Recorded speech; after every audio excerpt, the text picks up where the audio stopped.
pride and dignity. Stop the New World Order. Welcome to Panwo TV. I'm off on another adventure. I'll just show you where I am going, where I'm going.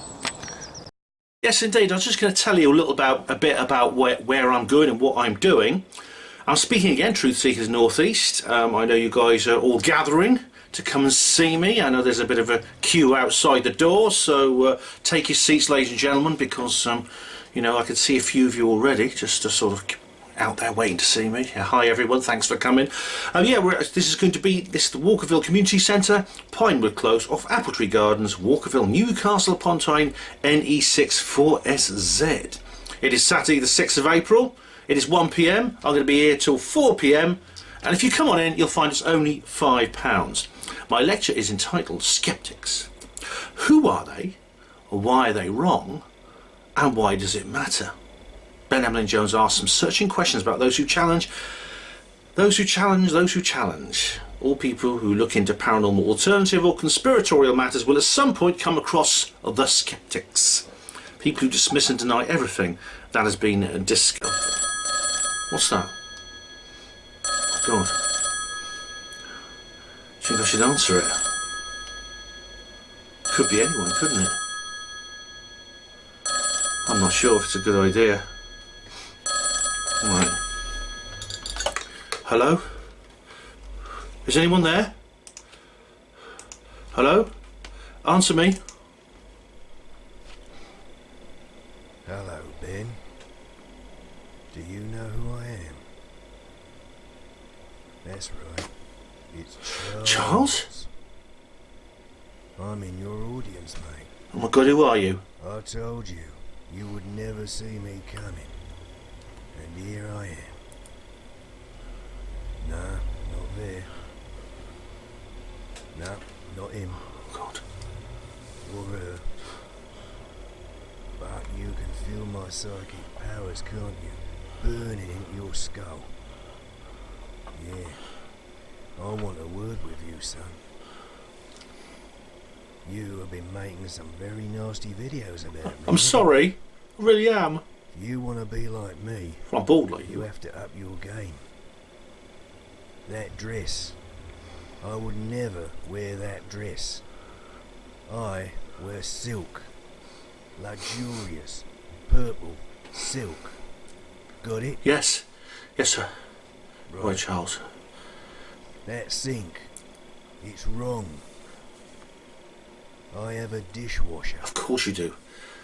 I call him Kissinger. Oh, yeah. He's my butler. Henry Kissinger, where are you? Right? Okay. Remember that. Yes, Charles. Tell you what, Ben.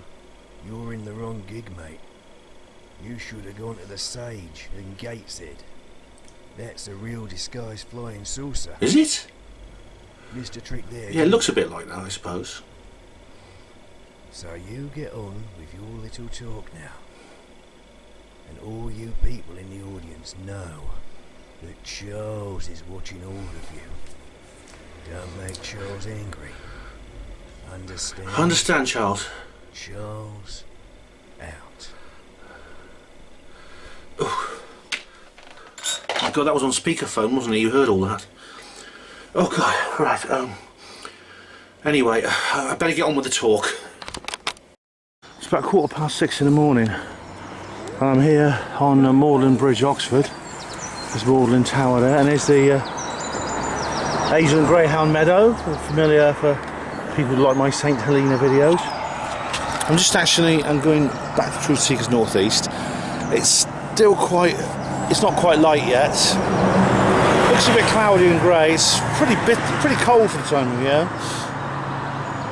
And I'm going to head to see my friends up at Truth Seekers North East. This is something I'm really looking forward to.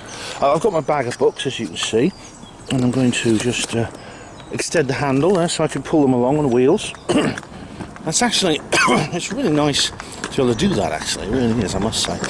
I think I mentioned that on my probe video, but it's actually I quite enjoy being able to do that.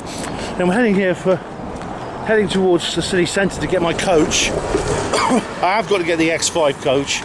There's no doubt about it. I have double checked this time. And that's going to take me to Milton Keynes, where I have got itching, my ears itching. Stop it. and I get changed for another coach up to Newcastle. I should be arriving in about 9 hours' time in Newcastle, and if the coach is on time, hope to God it's not delayed like it was when I went to Probe, and I'll be meeting my friends there who I'm really looking forward to seeing. Maureen, Dawn, Richard, Jackie, Mark. Oh, they're wonderful people up there. They've got a great group, a lovely group of people.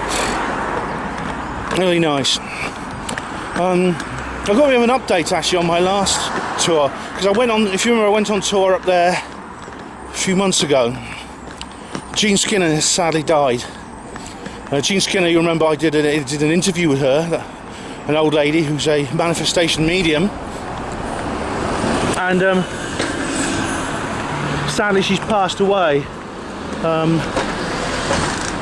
I was actually talking to someone emailed me and asked me about it, because in fact more than one of her fans from around the world has contacted me about this. They said, is it true? And I said, I'm sorry, yes it is. It seems that the interview I did with her was our last ever, at least on this side of the divide. Though no doubt she'll come back at some point and make her appearance known. But I'm proud of that, actually. I'm glad I gave her that platform. So rest in peace, Jean. And now, why is my suitcase making weird noises? Oh God, what's happened now? Looks alright. It's just scraping and making a scraping noise. Anyway, it's a cheap suitcase, maybe it's a false economy. But see, it works alright so far. But I'm treating it gently. So we're coming up now. You see the Radcliffe camera there. In a minute you'll see the sexiest place in Oxford. And you'll know we're well on our way.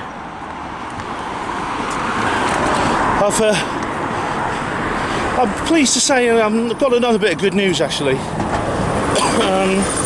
People have asked me about Nick Hollerstrom, because obviously he made that very public complaint about me on the Panwell TV blog. Well, I'm pleased to say I had a very pleasant email from him. There's the male half, you see.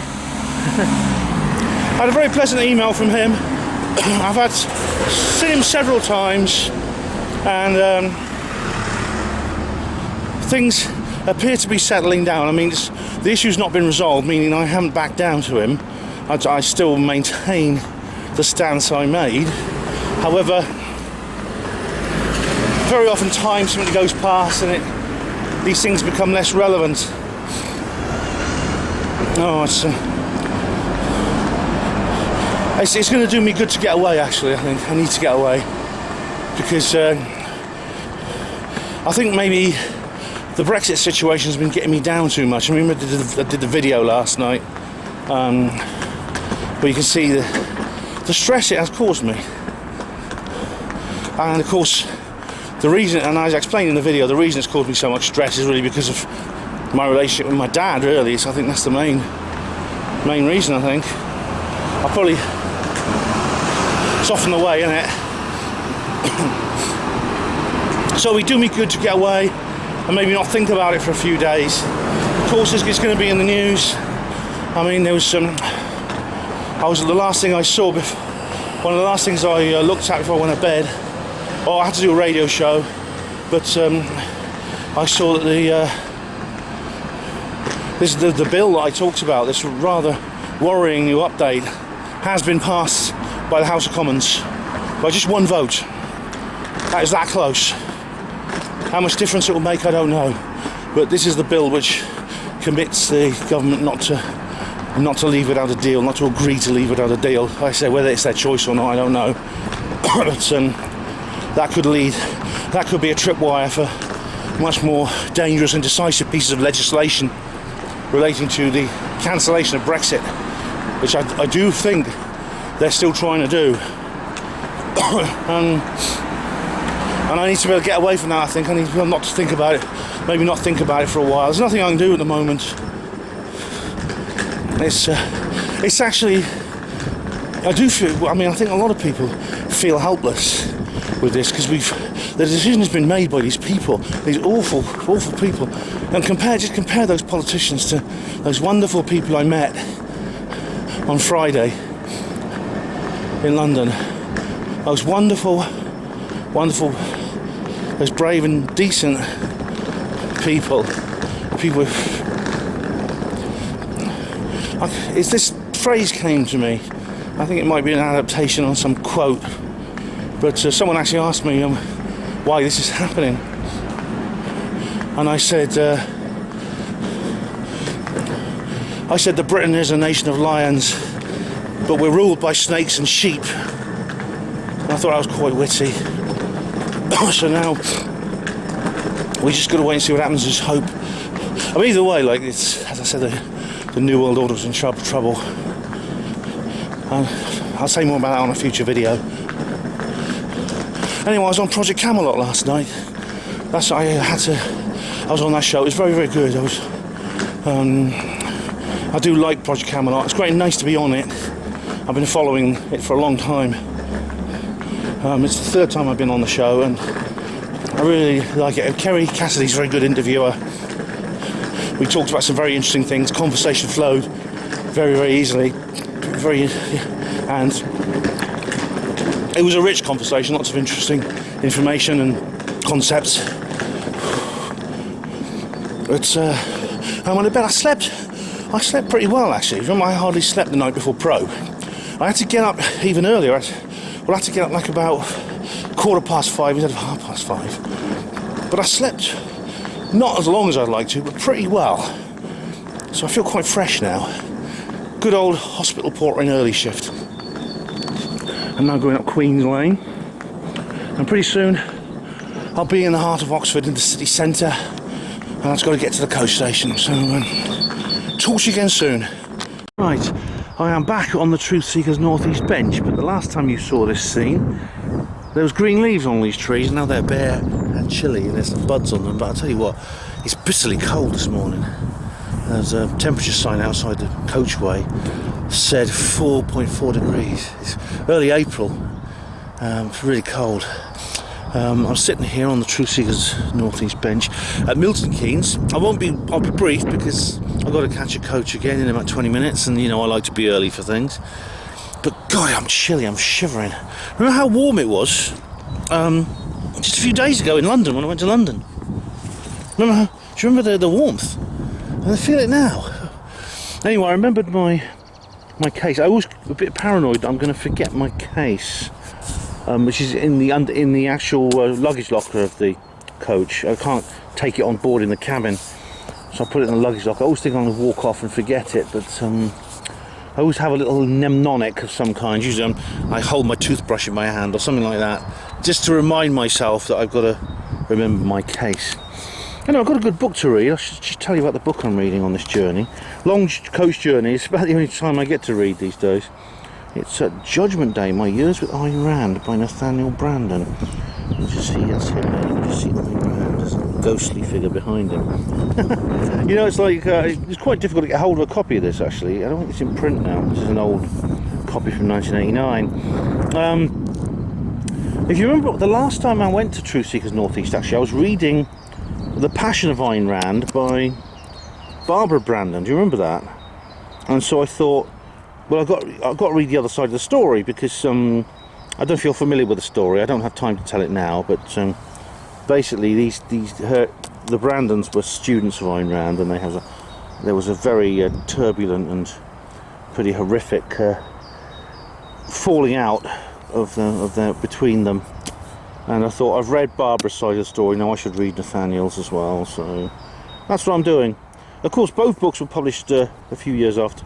Rand died in 1982, and both these books were published long afterwards. Well, Barbara's, I think, was 85, and this one was 89. So it's the first edition. The second edition apparently is edited because it's a bit toned down, so I'm quite glad to get his raw emotion in this first edition. Anyway, time to head back to the coachway now and wait for my next coach, which is at 9:35. While I'm here, I'm in Newcastle-upon-Tyne, Truth Seekers North East. I was picked up by Maureen and Dawn from that particular organisation, and we went out for a lovely meal at a curry house. And so now I'm going to go to bed because I'm pretty tired, having not slept much. And well, tomorrow there's a lot of things going to happen, and indeed I've got 2 whole days here before I have to go home. So I'm going to go to bed now. It's about midnight. So I'm here by the bookshelf. There's lots of things here, lots of good books there. 2 titles in particular you might recognise, lots of others here. UFOs, Beyond Top Secret, yeah, Psychic Experience, yeah. This is the kind of bookshelf that I'll certainly enjoy. Anyway, good night everybody. See you tomorrow. Venue, the Walkerville Community Association, as you see there. Learn the luxury of doing good. Oh, that's nice. 100 years old, that's a 100-year event. But this is the... We're actually just having a look at it now. It's not open yet. There's your poster, Ben. Oh yeah, look. There, can you see it on the wall? Yeah, there, is that it? Yeah. Above the Tony Topham. Yeah, there's me, Ben Emlyn-Jones. I've been advertised. Officially on the notice board of the Community Association. There's our poster there. Where's that? There, on the wall. Oh yeah, look, Madeleine McCann and everything. Yeah, Truth Seekers North East discussion group. Yeah, well that. Aliens, UFOs, that's a good one. Yeah, very good. There's loads going on at this. So we can't get in there right now, it's locked at the moment, but I just thought we'd show you where it is. It's very nice. I mean, just take a little wider shot. It's in this lovely little area. One of the members actually lives in one of these houses nearby, and it's a very, very quiet little area here in Newcastle-upon-Tyne. And here's the building. It's really nice, Maureen. It does. I think it's a bit easier than the old one because the old we don't have any kickboxes here to deal with. No. Oh, also, the car parks. It's a bit more accessible. It has car parking as well, or more car parking. Let's have a walk in there from the car park. Outside the bus stop. And there's a bus stop. There's also a metro station. That's the 5 minutes walk that way. That's the urban railway. So it's much more accessible. So it's good you found this place, Maureen, for the group. Absolutely brilliant. Yeah, and the people are lovely. And there's so many things on at this centre. Yeah. So that's where we're going to be coming later on. We just thought we'd show you that now because we're in the area just going shopping. So yeah, I'm looking forward to it. It's a bit cloudy today, a bit chilly, but at least the wind stopped. It's not, and it was a bit too windy yesterday. Right, we're going to go shopping and get ready. Our second event here at Walkerville Community Centre. I lost my train of thought there. Fire exits, toilets. Yes, the toilet, I've already gone over that. Fire exit to the left, the toilet's down there. So in the eventuality of that does happen, like, just get out of here fast. Okay. And congregate over the road so we can count you. Yeah. Okay, I'm just going to extend a very, very northeastern welcome once again to Mr. Ben Emlyn-Jones, who's come up here. He's become our friend.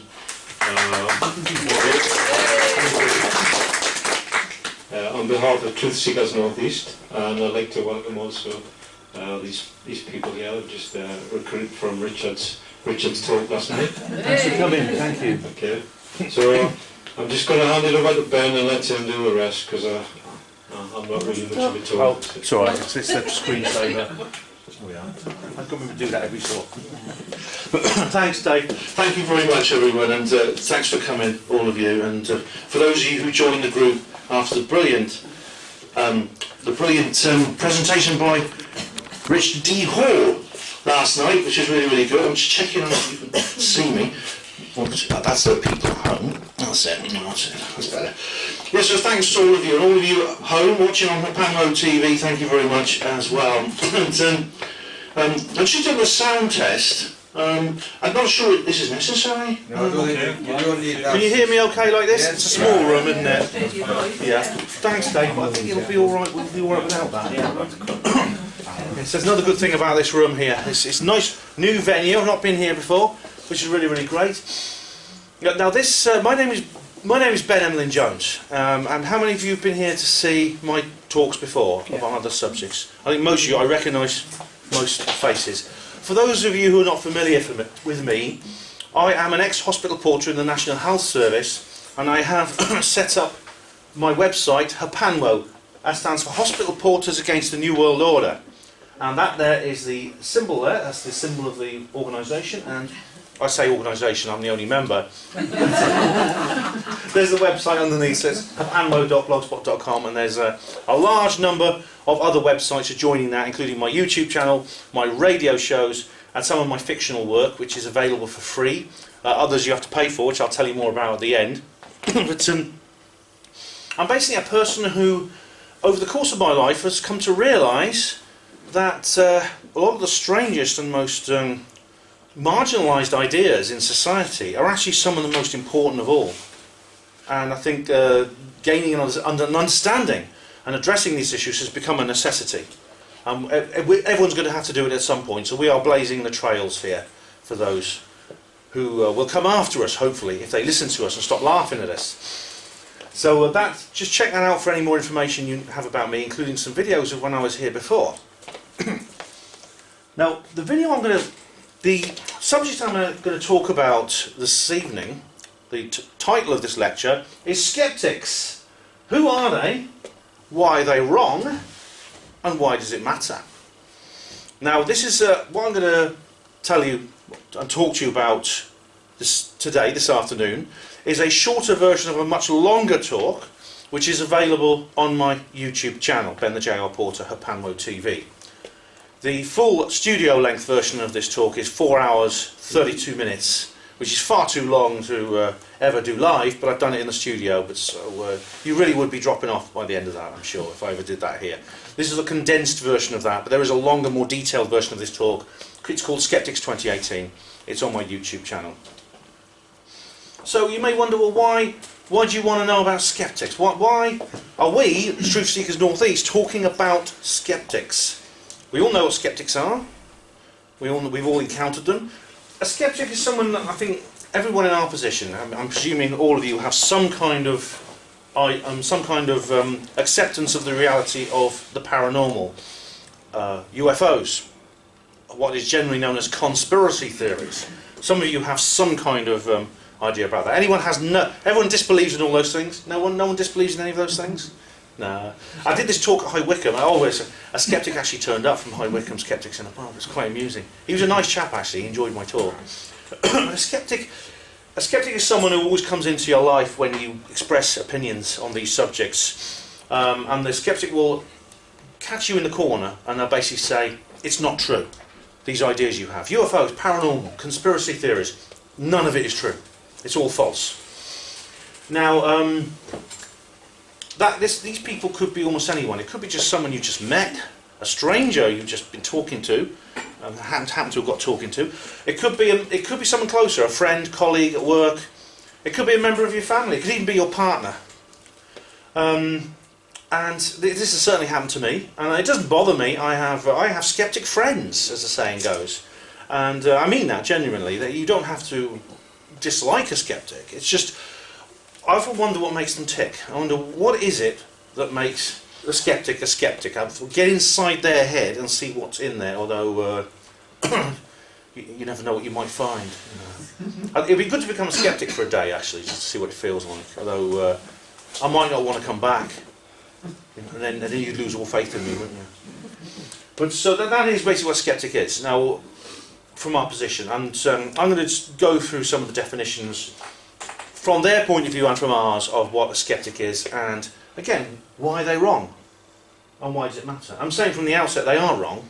So some people who might want to, anyone who might think this is some kind of, I am really a skeptic, or I'm coming out of the closet as a skeptic, and this is a skeptic polemic, and I'm going to try and convert you to my new faith of skepticism.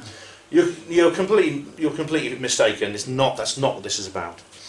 But I have immersed myself in the skeptic world. Now, the skeptic world is actually strangely similar to our own. It's almost like a parallel reality Is that the girl I met in the pub earlier? I'll call her back. It's a fella you met. No, You'll take a new one. I'll just double check my own. Yeah, my own is. Oh yeah, of course. They're probably spying on us. The skeptic world is strangely similar to our own. They have events like this, like Truth Seekers North East. They have their own version of that.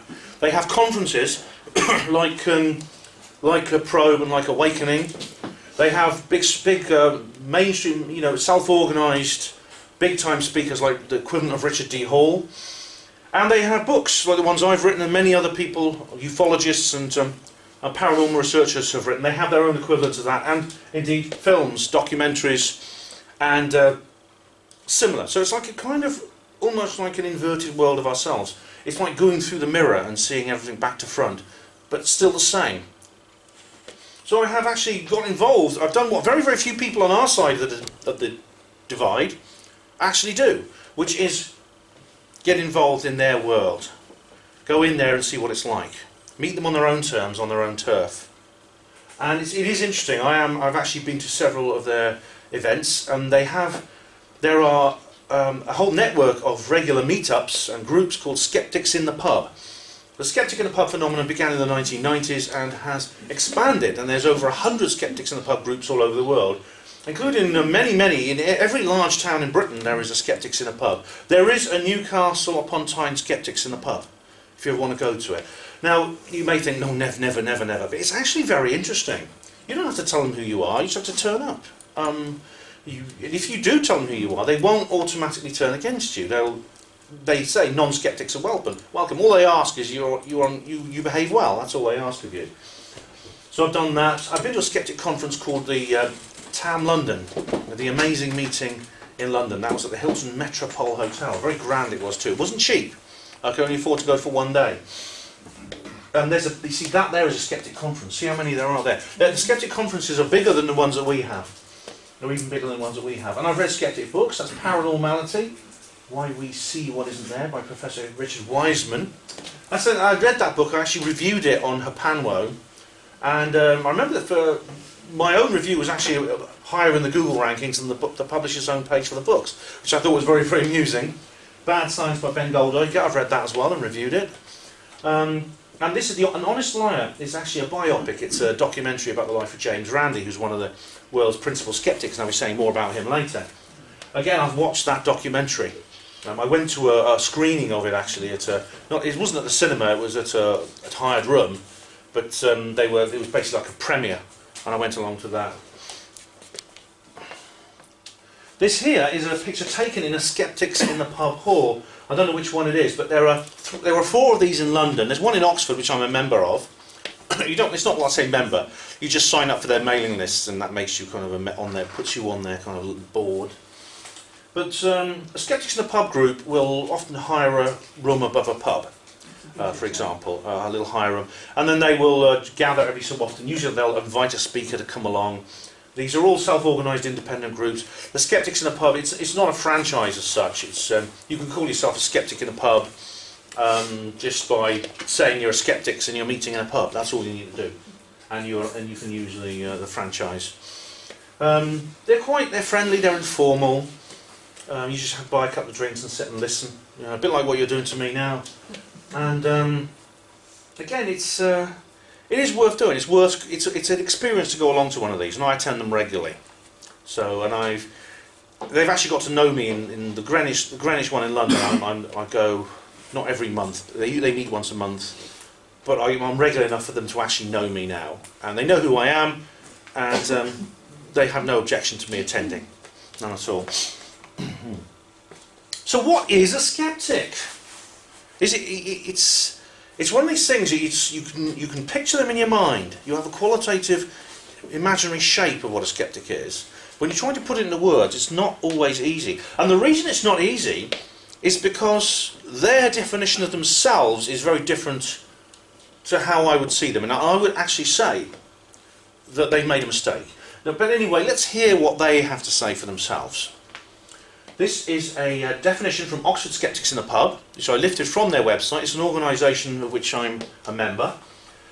A skeptic is one who rigorously and openly applies the methods of science and reason to all empirical claims. claims, a skeptic provisionally proportions acceptance of any claim to valid logic and a fair and thorough assessment of available evidence, and studies the pitfalls of human reason and the mechanisms of deception so as to avoid being deceived by others or themselves.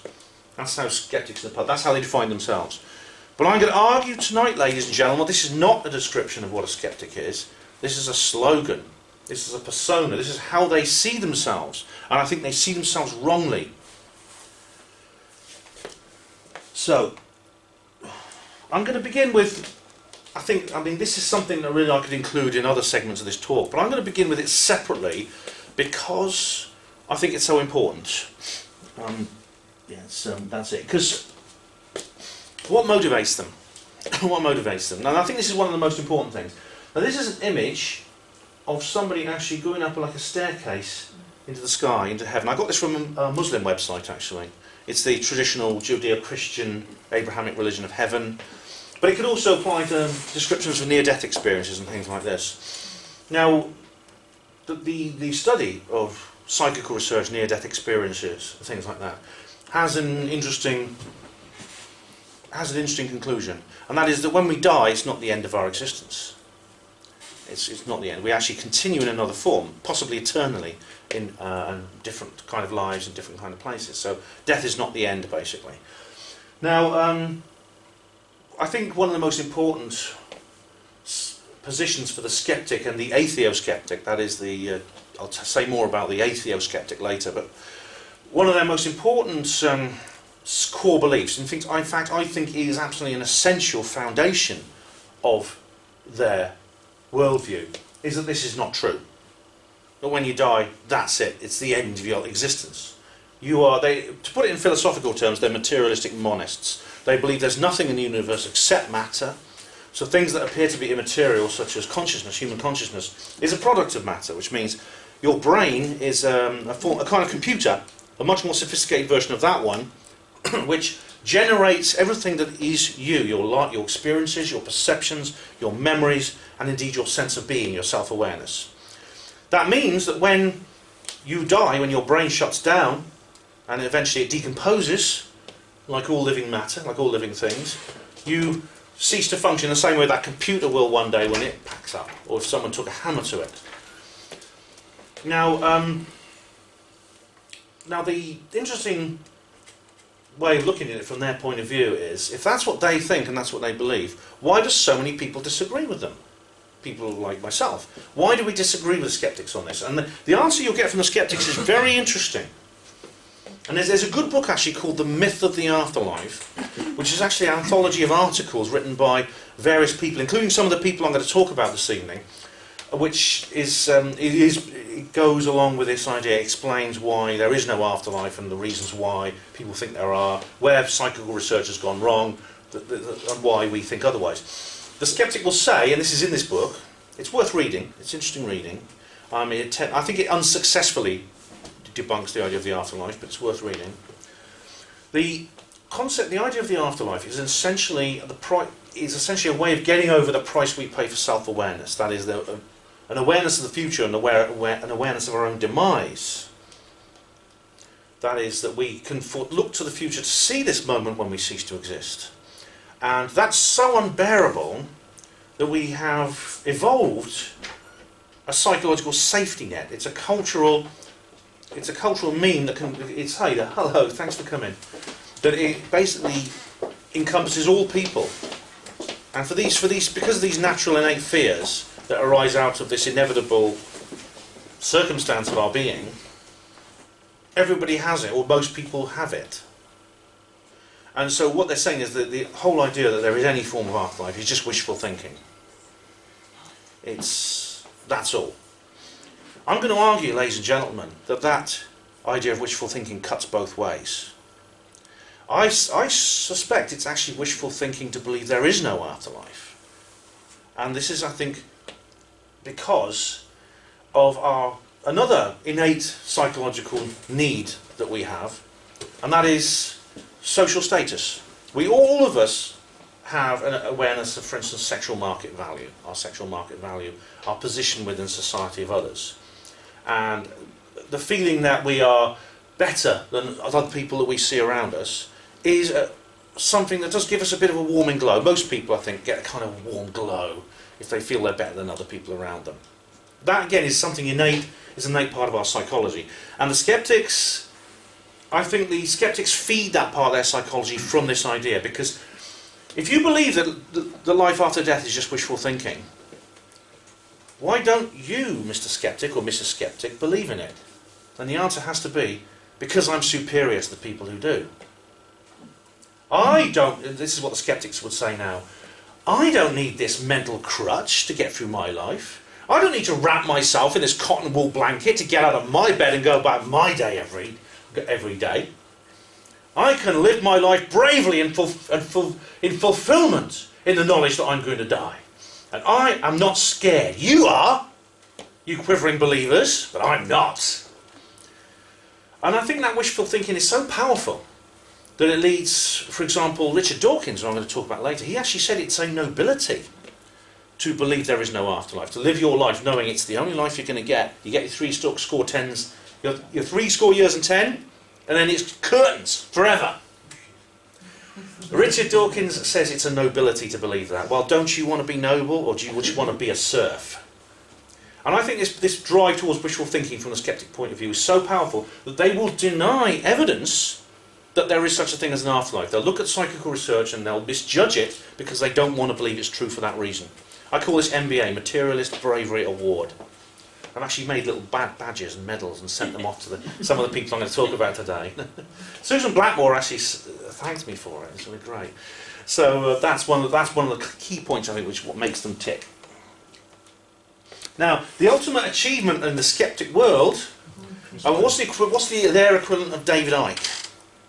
Or Richard D. Hall, or say Richard Hoagland or somebody, and it is to become what they call a rock star, a skeptic rock star. And this is I think the principal skeptic rock star in Britain, certainly. And this is a man I know actually. He's actually runs Greenwich Skeptics in the pub. I know him. I've actually spoken. He organised a conference called Seriously Suspicious, and he actually invited me to speak, and I did. And his name is Professor Chris French, and here he is debating with the ufologist Gary Heseltine. This is on This Morning, the TV programme. It's a very interesting debate. You can get it on YouTube. Gary, I think, beats him in the debate quite easily, but French will not change his position. Now, he's like the renter skeptic, and that's a term coined by Susan Blackmore because I think she was the renter skeptic before he was. But the renter skeptic is the skeptic who you have on speed dial if you're in the media, and you get him on the TV show to put the skeptic point across. So if you're discussing any of the subjects in the mainstream that we talk about, you bring in renter skeptic, you get them in the studio, and they can put the other side of the story across. So you have media balance. Now, Chris French, he's a bit older now. I mean, this was done a couple of years ago. He's retired more or less, but so he still runs, like say, Greenwich Sitpeat, but he doesn't appear on TV very much now. But I think he has a young apprentice waiting in the wings to take over his role. And later on, I will tell you who I think that young apprentice is. So where do they go wrong? Let's look at some of the things. Let's go through some of the skeptic arguments for what we talk about. And I think the mistakes they make and the various fallacies in these ideas. Now, raising the bar. This is an interesting one. Now, if you are caught in the corner by your skeptic friend, your skeptic wife or husband, your skeptic cousin, or your shift partner at work or something like that, or the guy you meet down the pub, they'll say certain things to you, and you may find yourself a bit bamboozled with what they come out with, because they're very, very good at debating. They're very good sophists. So, how do you overcome what they're saying? How do you fight back? Now, one thing is you used to unpick the various strategies and tactics they use. And one of the things they will do is this. It's called raising the bar. Demand evidence from your opponent for everything he says, but when he delivers, demand more. And when he delivers more, demand even more. Remember, your thirst for evidence must be unquenchable. So, for example, take the Rendlesham Forest incident, okay? So, supposing a man was walking his dog in the early hours of the morning, completely alone in Rendlesham Forest, and a big triangular-shaped craft landed in front of him. And aliens got out floating in the air, and he ran home and he told everyone about it. You can absolutely guarantee the skeptic will say this. They will say, well, there's not enough evidence here. We just have his word for it. Why did no one at the base? Why was no one on the base alerted at Woodbridge and Bentwater's base? Why didn't they send the security police out? Couldn't the deputy base commander have come out and walked around and maybe made a recording on his dictaphone so we could hear his words as he sees this thing? What was more security police sent out? You know, do you think that all the security police, armed security police, would be in the woods on high alert because of the presence of this UFO? If that happened, I would believe you. But one man walking his dog, it's not enough evidence. But the scenario I just described is exactly what happened at Rendlesham Forest in 1980. You think, well, okay then, we fulfilled that. We fulfilled this quote. We've got this checklist all ticked off that the skeptic has presented. So are the skeptics now going to believe us? No, they raised the bar. No, it's not. It could have been a lighthouse. It could have been a truckload of burning manure. Why? You know, it could have been there were some joyriders who stole an ice cream van. I think that's my favourite. I really do. So they've raised the bar. They won't accept the initial conditions upon which they would actually believe you. So they just add more conditions onto it. Sock 'em with the Occam. Right, this is to do with Occam's razor. All things being equal, the most likely explanation is usually the right one. Now, this is a problem-solving exercise, which is very, very useful for known systems. So, for example, if your radio breaks down, try changing the batteries first, because that's the most likely explanation for it not working. Do that before you open it up and start sticking a screwdriver in and fiddling with the inside. Try changing the batteries. If that doesn't work, then move on to something else. Think about think about it is the skeptic will then apply Occam's razor to the subjects we talk about. They will say, for instance, for the Rendlesham Forest incident, well, which is more likely? Is it a lighthouse by the sea flashing its lights, or is it aliens from the planet Zog? Use Occam's razor on that. It's far more likely it's just a lighthouse, isn't it? But the thing about it is, they're applying a hierarchy of likelihoods to unknown systems. Because I don't know how often aliens from planet Zog actually land here. Do aliens from planet Zog land on Earth more often than highly trained US Air Force security policemen see a flashing light through the trees and think it's a triangular object with aliens floating around it? You can't use Occam's razor for this because you can't assign this hierarchy of likelihoods because you're dealing with an unknown system. So that's what you answer them that with. Right, extraordinary claims. Extraordinary claims require extraordinary explanations. Now this is a skeptic cliche, and what you'll find is skeptics love old jokes. If you say this, if a skeptic says this, right, they're quoting Carl Sagan. I think it's attributes to Carl Sagan. Now what you do is, if anyone says this to you, what you go is you say, blimey, that's amazing. I've just thought of another one. It's good to be open-minded, but not so open-minded that your brain falls out. Yeah. See, you laugh because you've heard it for the first time. But I tell you, a skeptic could hear that 100 times, and they'll still laugh. Neil deGrasse Tyson, the new presenter of Cosmos, he was at a skeptic conference, and I was watching a video of it in the United States. He said what I just said about your brain's falling out. The audience still laughed. They love old jokes. Now, but what's wrong with this? What's wrong with this? Extraordinary claims require extraordinary explanations. Is that what does that mean? What does the word extraordinary mean? Extraordinary. Yeah, extraordinary. Yeah, it is a qualitative statement. In a sense, it's an emotional response to some phenomenon. But it doesn't say exactly. It says extraordinary claims. How extraordinary is the claim compared to how extraordinary the explanation is? I mean, you can't turn that into a quantity. You can't say, well, this is a claim here. It has 5 extraordinary points. So I'm going to find I'm going to find an explanation here with 6 extraordinary points. No, and they'll say, no, that claim has 10 extraordinary points. So it's not enough. You can't. This is not scientific. This is not logical. Because the term extraordinary, it actually refers to an emotional response to exposure to a phenomenon, and it's something that cannot be measured. You can't get a tape out, and you can't get a tape measure out with different extraordinary levels and go, right, yep, that's it. I have an extraordinary explanation here. Yes, it fits. That's what's wrong with this. The Santa Claus Gambit. Maybe skeptics can't rule out the existence of the Loch Ness Monster, but we can't rule out the existence of Santa Claus either. Does that mean Santa Claus is therefore real?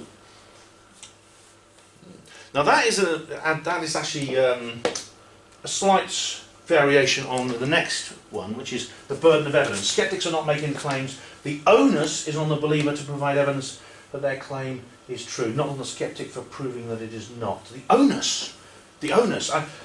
I actually never even heard the word onus until I heard it from skeptics, and I've never heard it since from anyone else other than skeptics. They love that word onus for some reason. They have other kind of little habit words as well. Another is caveat. Skeptics love the word caveat. Both in law, love and law. Yeah, that's it. Yeah, it's so this is like with the Santa Claus gambit. They're saying that I think what the problem with this is they are mischaracterising our side of the debate. They're saying that we go around saying, well, I saw the Loch Ness Monster yesterday when I was walking at the side of Loch Ness. You can't prove me wrong, therefore I'm right. That's not actually what most serious Nessie researchers believe. That's not what they believe. Most serious Nessie researchers, people like Malcolm Robinson, people like Steve Mehrer, Richard Freeman and these other people, they actually do understand that there is a necessity to provide evidence, and they don't just assume that other people have to accept their claim if they can't prove them wrong. So that is actually the skeptics, in a sense, misrepresenting us, and they do that in many other ways as well, and I'll come on to some of those. Interestingly, I've had conversations with skeptics, and they will, and again this takes us back to raising the bar, they will stretch the extra conditions on so far that it just becomes ridiculous. They'll say something like, oh well, I saw the Loch Ness Monster the other day, and they said, no you didn't. It was probably some clown from the circus having a day off who thought he'd pull a trick by creating a fake monster. And you'll say, well, what clown? And they'll say, well, I don't know of any clown. He says, but which is more likely? Occam's razor. Was it the Loch Ness Monster? Is there some species of megafauna in a Scottish lake sticking its head above the waves? Or did some clown from the circus have a day off and decide to create a fake monster? But they don't actually specify what this clown is. They don't even know of any clown. They just say it. They just pull it out of thin air and insert it into the debate using Occam's razor and raising the bar to try and discredit what you're saying. So this is no exaggeration. I mean, the lighthouse thing is one of these. The lighthouse thing suggested by Vince Flurkettle and the other guy. What's his name, Richard? Come to me. Yeah, David Clark said this. The problem with the lighthouse theory is it is one of these exact examples. There's no actual evidence for it. It's just supposition which they're inserting in there. It wins by default because it's not ET. Using Occam's razor again, which is more likely, according to them. So, the debunking... Sorry, go on. No, what's his... No, it'll come to me in a minute. But the debunking exercise which the skeptic carries out becomes an act of the imagination. It becomes a feat of the imagination. They just think of something, anything, and it wins according to their logic. Casting doubt. 9/11 Truthers got it wrong about Payne Stewart's jet because they forgot to take into account that it crossed a different time zone. Let's talk about that for a while. So what they do is this is to do with 9/11. They take the subject of people who question the official story of 9/11, including all the amazing scholarship that's been done by people like Dr. Judy Wood and Andrew Johnson, who's spoken here, and many, many other people, Morgan Reynolds and all these other people, David Icke. They take all that scholarship, but then they focus on something that we actually got wrong. The people did get wrong. This is to do with NORAD response times and a jet that went missing, and they found it quicker than we said they did. And they dwell on that, and they just focus on that as an attempt to discredit the rest of us. And this becomes actually, in a sense, that's kind of like leads on to this seventh point. Oh my God! Duck, everybody! Okay, sorry, there's somebody at the door. Don't worry. This leads us on to this seventh point, which is kind of like the extreme of casting doubt, which is the sneer. The sneer, and I mean, anyone who believes we've been visited by extraterrestrial aliens must be a lunatic, a fool, or a con man. If you believe this, you must be a maniac, a simpleton, or a fraud. Hi. Thanks for coming. Now, what is wrong with this statement? Yeah, it says absolutely nothing about whether we've been visited by extraterrestrials. Nothing. There's not a statement of argument, it's not axiom at all. It is addressing the person who said it and discrediting them. Discrediting them. This is known as poisoning the well, or an ad hominem fallacy. It is worthless. In philosophical, logical terms, is worthless as a statement. It's got with these, because it has these two endemic fallacies. Now, a good example of this is the Jews and 9/11. Right, the moment. Sorry, Andy Roberts. Andy Roberts, he's another one. Yeah, he's Dave Clark's mate. Yeah. There's yeah. The Jews. The Jews, yeah. If you say to a skeptic, or even someone in the mainstream who's deliberately doing this to try to using this method to discredit us, we say, I doubt the official story of 9/11. I think it was an inside job. They'll say, you think the Jews were phoned up the day before 9/11 and told to stay off work, don't you? And in fact, when Richard Dawkins did his, made a 3-part documentary called Enemies of Reason. And he only refers to the 9/11 conspiracy theory once, and it's to make this point. You may think conspiracy theories are harmless, but what about all the people who think the Jews were phoned up the day before 9/11 told to stay off work? And he moves on to another subject. I mean, it's the fact of the matter is over 300 Jews died on 9/11, including 6 Israelis, and no serious researcher doubts that. There are a few, unfortunately, there are people in the 9/11 truth community who believe it, but it's nonsense. It's absolute nonsense. I mean, it's just stupid. Can you just imagine it? Hello? Ishmael, is that you? Yes, who is this? Shut up, Ishmael, and listen. Don't go into work tomorrow. Something's going to go down, all right? What's going on? What's it? It's insane, but they bring it up. It doesn't have to make sense. It doesn't have to be rational. They bring it up to make us into bad people for doubting the official story of 9/11. We're nasty people because we do that. Coincidence theory. It's just a coincidence, you know. Any of you had this one? This is very common. Now, the thing about coincidences, right? If someone says something's a coincidence, what are they actually claiming? What's in a sense, what can falsify this? Because every hypothesis has to be falsifiable. And the skeptics actually will say this sometimes. What would falsify your hypothesis? I'm actually going to be on a Skeptic radio show in a couple of weeks' time. I've already recorded the interview, and he actually asked me this. The guy, his name's Michael Marshall, the host. He says, Ben, what would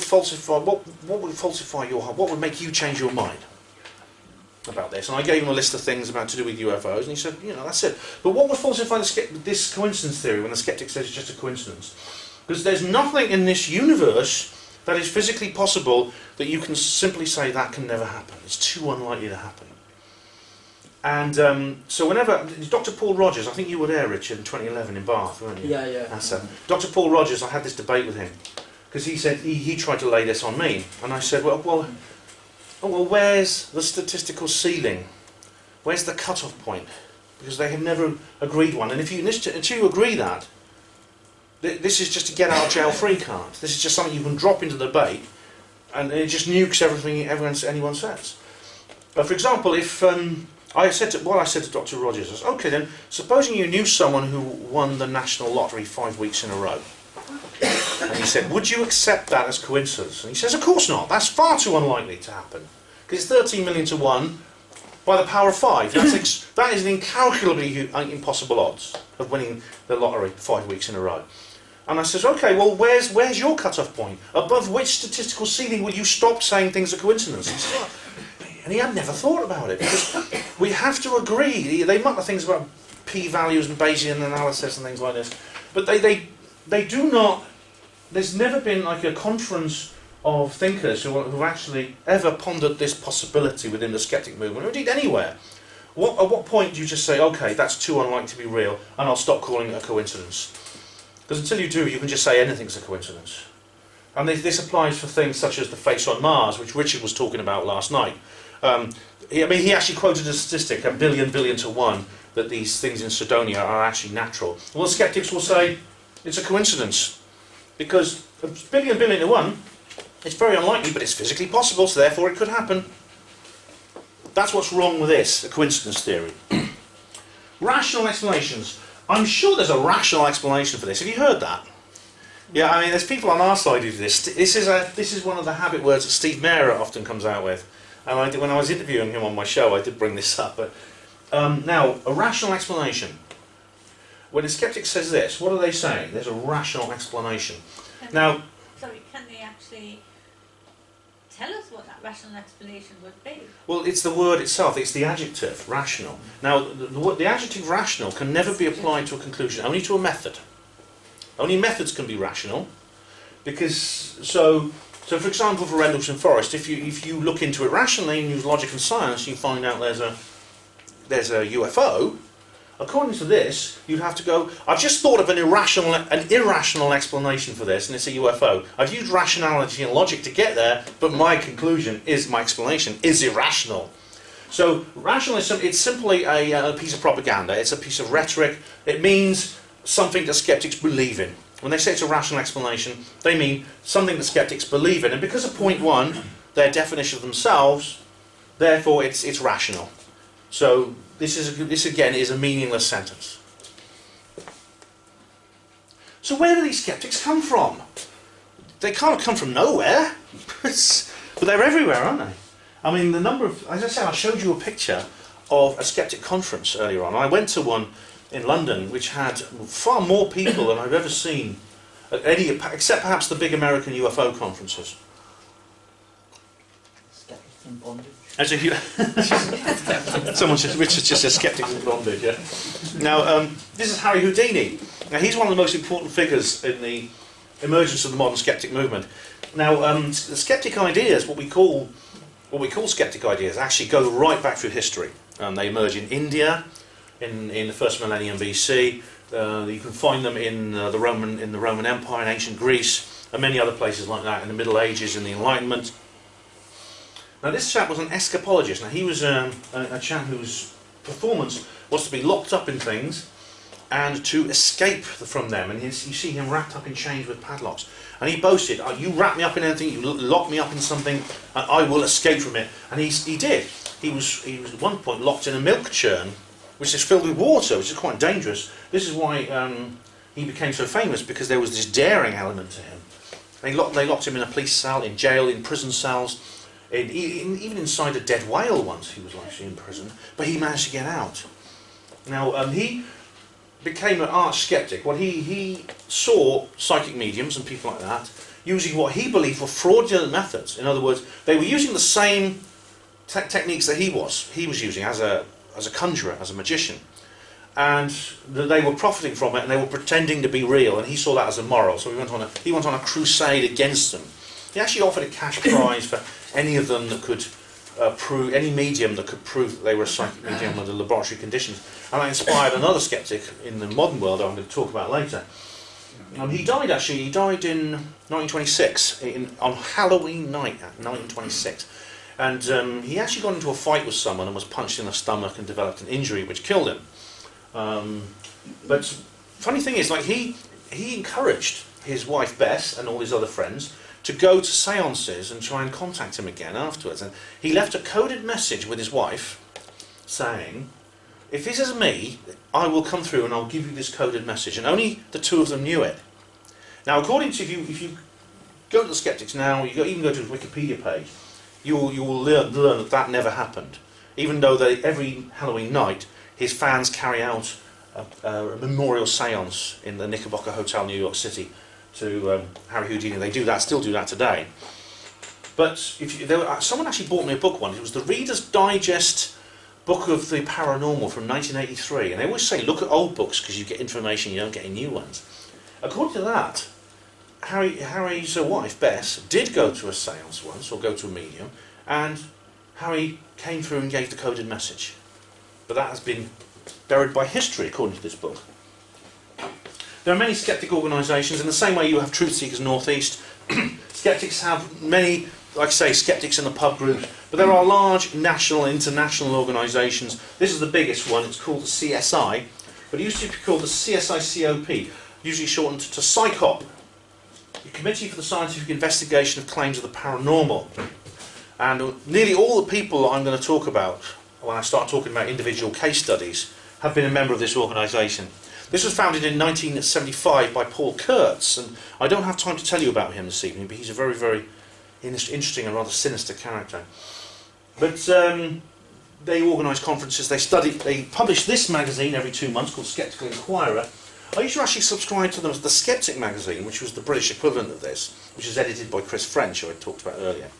You see here the face behind the face on Mars. Why bad beliefs don't die. Worlds in collision, applying reality to the paranormal. Supernatural power and cultural evolution.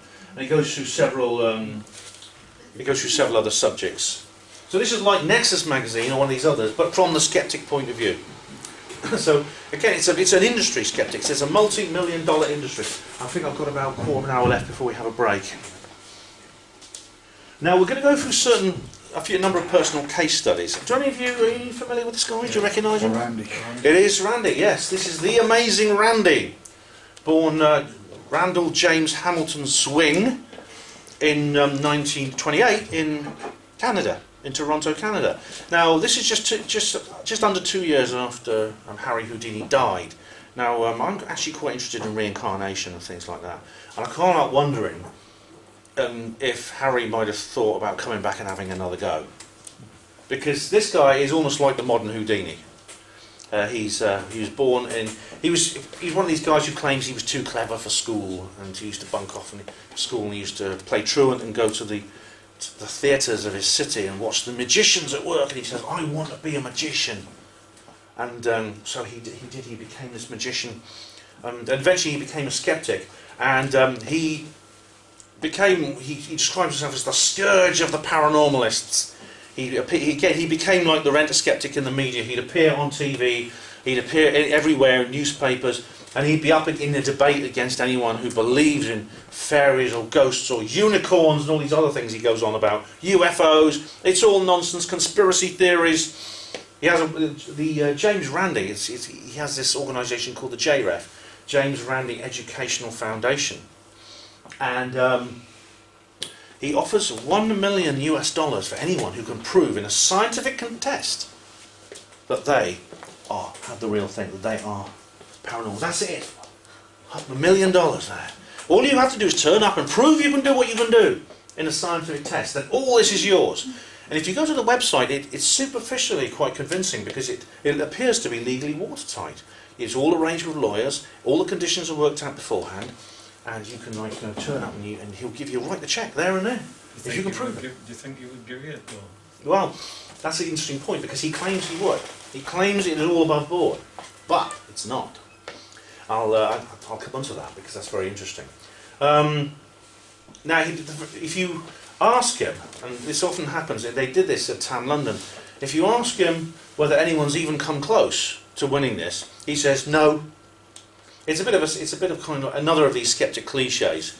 Chris French was interviewing him on stage at the TAM London conference where I was there, and Frenchy said, "So Randy, has ever in your life when you were doing your..." I can't help imitating his voice. At any point in your career, have you ever come across someone who makes you think, this is it, we got someone who's going to win the $1 million challenge? And he says, no. And everyone in the audience laughs. We all knew that was going to happen. It's another of these old skeptic jokes they like hearing over and over again. Yes, but Dave, it's a good question. This is a lawsuit filed on the 2nd of May 2012 by Mr. George Simpson of Florida, USA.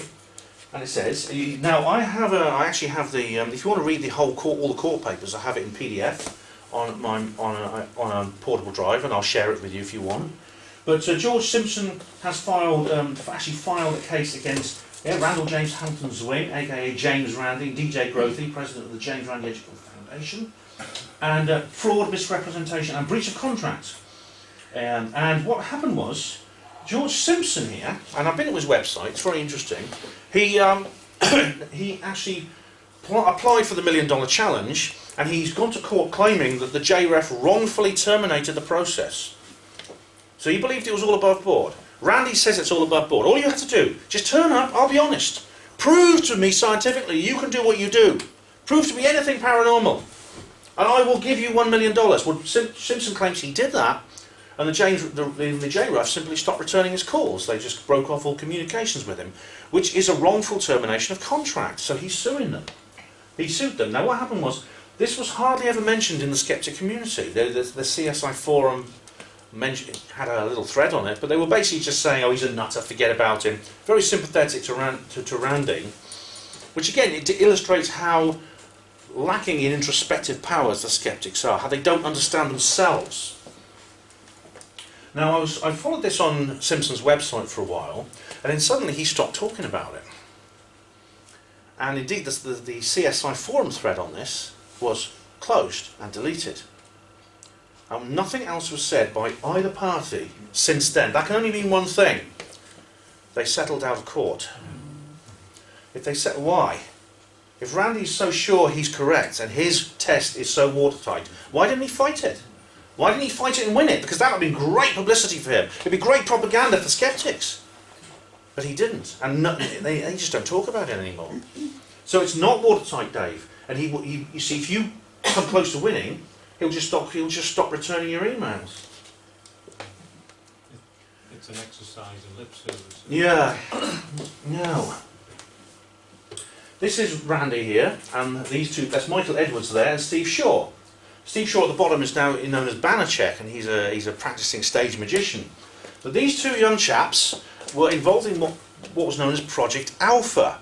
Now what happened was, in 1979, James McDonald, who was head of the McDonnell Douglas Corporation, part of the military-industrial complex, incidentally, went to the Washington University and set up the James McDonald Laboratory for Psychical Studies.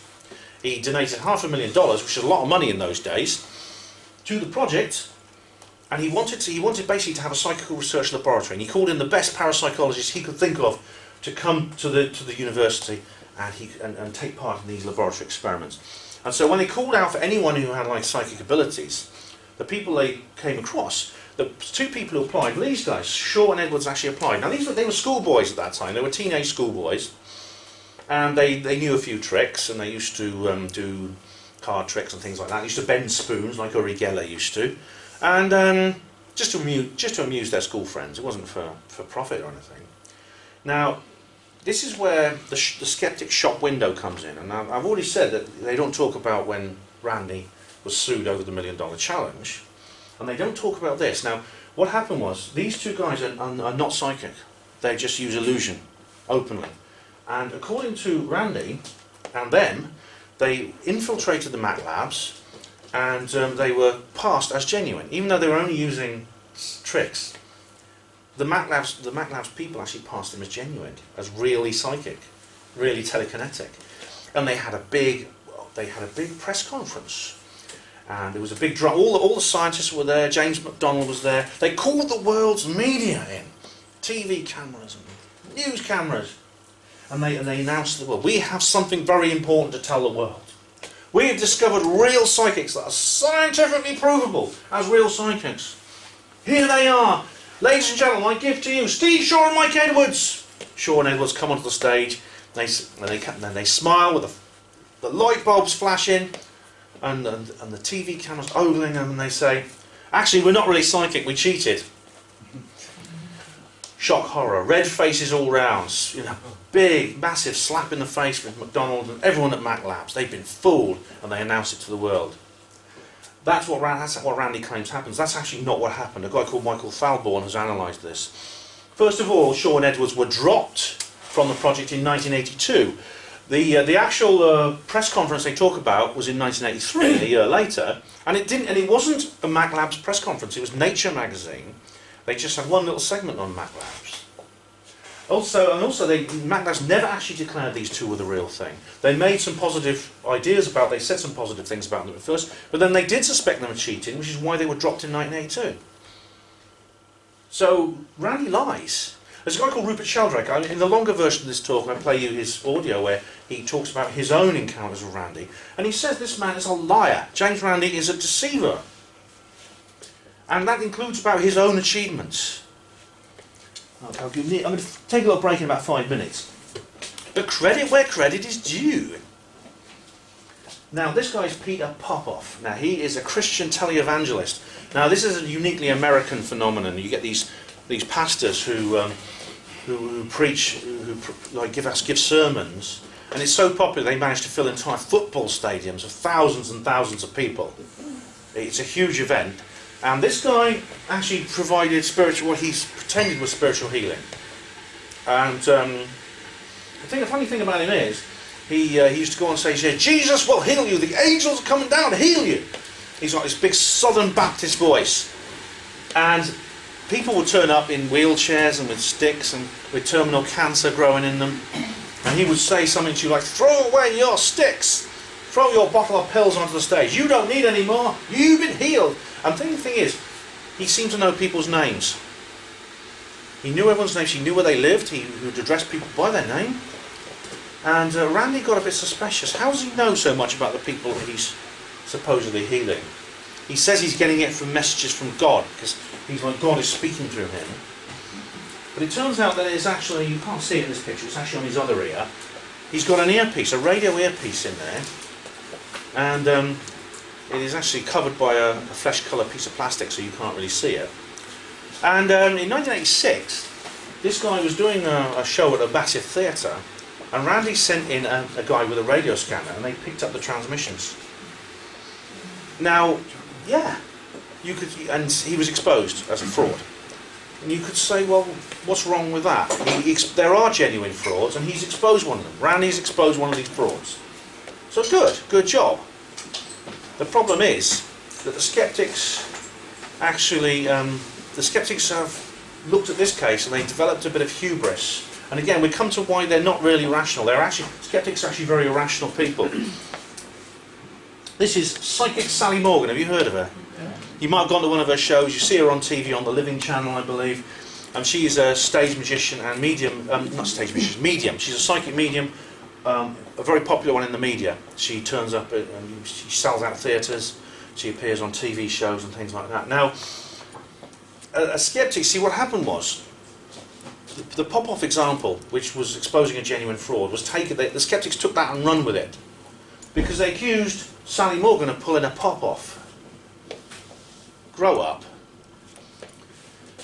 What happened was, she was appearing in Dublin. She was appearing at a theatre in Dublin, and someone reported to the local media that they heard a voice backstage. They said they heard someone speaking backstage, giving messages, which Sally then repeated to the audience. Now, what happened was the skeptics heard this, and they remembered the pop-off case, and they thought, she's doing the same thing. She's got a radio earpiece in, and someone backstage is giving her information on the sitters. And pop-off was doing it because people used to fill out prayer cards, and that's how the person giving the message to pop-off knew everything about them. Apparently, it turns out some people were writing, when they booked tickets, they gave personal information, and so technically this goes hot reading. This is getting secret information, insider information on the people in the audience. Now, what do you do in that situation? I know what I would do. I would do what Randy did. I would go in there with a radio scanner and see if you can get the evidence, get the goods on her. That's what you do. You gather evidence against someone, and then you use that evidence to expose them for being frauds. The problem was the skeptics didn't do that. The skeptic community immediately started publishing a massive amount of information everywhere saying that Sally Morgan is using a radio earpiece without gathering the evidence first. These people, these skeptics who claim to be the final arbiters of what is real or unreal, because they claim to be the world-leading experts on rationality and science, have displayed once again their irrationality. And the funny thing is, very, very few of them actually understood the magnitude of this monumental blunder. And this is the most incredible skeptic fail you can think of. Paul Zenon, who's a stage magician and a skeptic, published an article in the Daily Mail. He has a column there, saying Sally Morgan's basically just using a radio earpiece. The result was that Sally sued the Daily Mail and won £140,000 worth in damages, plus costs. Richly deserved, I might add. But the skeptics are just completely oblivious to this, to what they've done. They just said, well, but she had to be using a radio earpiece. How else could she have done it? I'd say, well, look, I actually had an argument with a skeptic about this, and why didn't you go and get the evidence? Why didn't someone go to her next show with a radio scanner and pick up the transmissions? It would be possible to do this the way that it was done to Popoff. And they said, yeah, but we sort of Occam's razored it, and we raised the bar, and we thought, which is more likely, and, you know, imagine you went to court with something like this, without any evidence. What would the judge say? Case dismissed. Remember, skeptics, ordinary claims require ordinary evidence. And I think that's 3/4 now, so we'll take a little break now. Okay, thanks very much.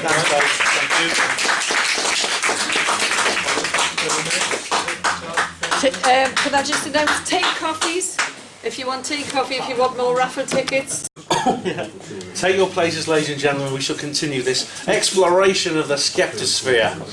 Are you skepticked out enough yet, or are you ready for some more? Because I have a lot more to tell you. I'm skeptical. Oh, right. Hopefully I'll have time for some questions as well, which will be good. Have we got another hour? Or in about another hour? Yeah. Right, you are. Okay. So, well, as we've explained, the skeptics are not who they claim to be. They have this idea of who they are. They believe they're rational, they believe they're logical. They believe that they are the ultimate arbiters of science and reason and empiricism, and they're not. They have a belief system. They are highly irrational. They are a form of cultists. And the more of them you get together, the more they self-reinforce their own belief system. Now, we've gone through a couple of very interesting case studies. The last one, James Randi, is like the patron saint of skepticism. He's regarded as Lily White. He's the one that all the skeptics looked up to. He's the grandfather of the skeptic movement. There are other rock stars in the skeptosphere, and I'm going to talk about a couple more of them. And what I'm going to do is begin with this chap here. This is Michael Shermer. Now, this chap is also very interesting for a completely different reason. He is another of these rock star skeptics, another of these Mr. Skeptic media skeptics, the renter skeptics, always on TV. He's the big guy you get at the conference. He's written several books, including Why People Believe Crazy Things. That's the title of one of his books. There's the Skeptical Encyclopedia. Several others he's written. I might have got those titles slightly wrong, so apologies, Michael, if you're watching. Michael Shermer, though, is best known for being a long-distance cyclist. He was involved in a long cycle race, and because of his extreme exhaustion, he entered into an altered state of consciousness one day, and he had a mystical experience. But unlike several other people, like someone else I'm going to talk about, he immediately understood it in his own way as not real. It was simply a product of his mind. So he became a psychologist. He decided he would study psychology and work out exactly why people have these mystical experiences and what it means. And it's got him into the skeptic milieu, about how he started disbelieving in God and disbelieving in paranormal things, saying conspiracy theories were all bunk, UFOs were just lights in the sky caused by swamp gas and weather balloons, etc., etc. He's one of the people who's most looked up to in the skeptical world, although there's a whole faction of them that's turned against him, and for reasons I can't explain now, I go into it in the longer version of this talk. But then one day, something extraordinary happened. He wrote something amazing on his website. He wrote about an experience that happened to him, which he said if he'd heard it from somebody else, he wouldn't have believed them. And I know, because he has heard it from other people, and he hasn't believed them. He said it rocked his skepticism to his core. It drove it back on its heels. He said we should not shut our minds to the mysterious, regardless of their cause. Because, and I can't remember the rest of the quote, but basically it was an extraordinary thing for a skeptic to say. And I read this, and I thought to myself, is he falling off the skeptic wagon? Because you see, both sides make converts from each other. There are lots of ex-skeptics, I know, who are now involved in the things that I'm involved in. I've also encountered a few people who used to believe what I believe, and have now moved over to the other side. They're now skeptics. One of them is someone I was talking about with Maureen earlier, who he wanted to meet up with me today, and I said, no, I'm hanging out with my woo-woo friends. Woo-woo is their derogatory term for us. So I told him I wasn't going to meet up with him, I was hanging out with my woo-woo friends. So both sides do make converts from each other. Now, is Michael Shermer about to become one of those converts? Now, what happened was, he got married. He got married to his wife, Jennifer, who is from Germany, and she's a skeptic too, of course. How else could she put up with him? And she came over from Germany to his home in California, USA, and they got married in their home, which you can do in the United States. And she brought with her a little radio, a little Philips transistor radio from 1978. It belonged to her father, who died.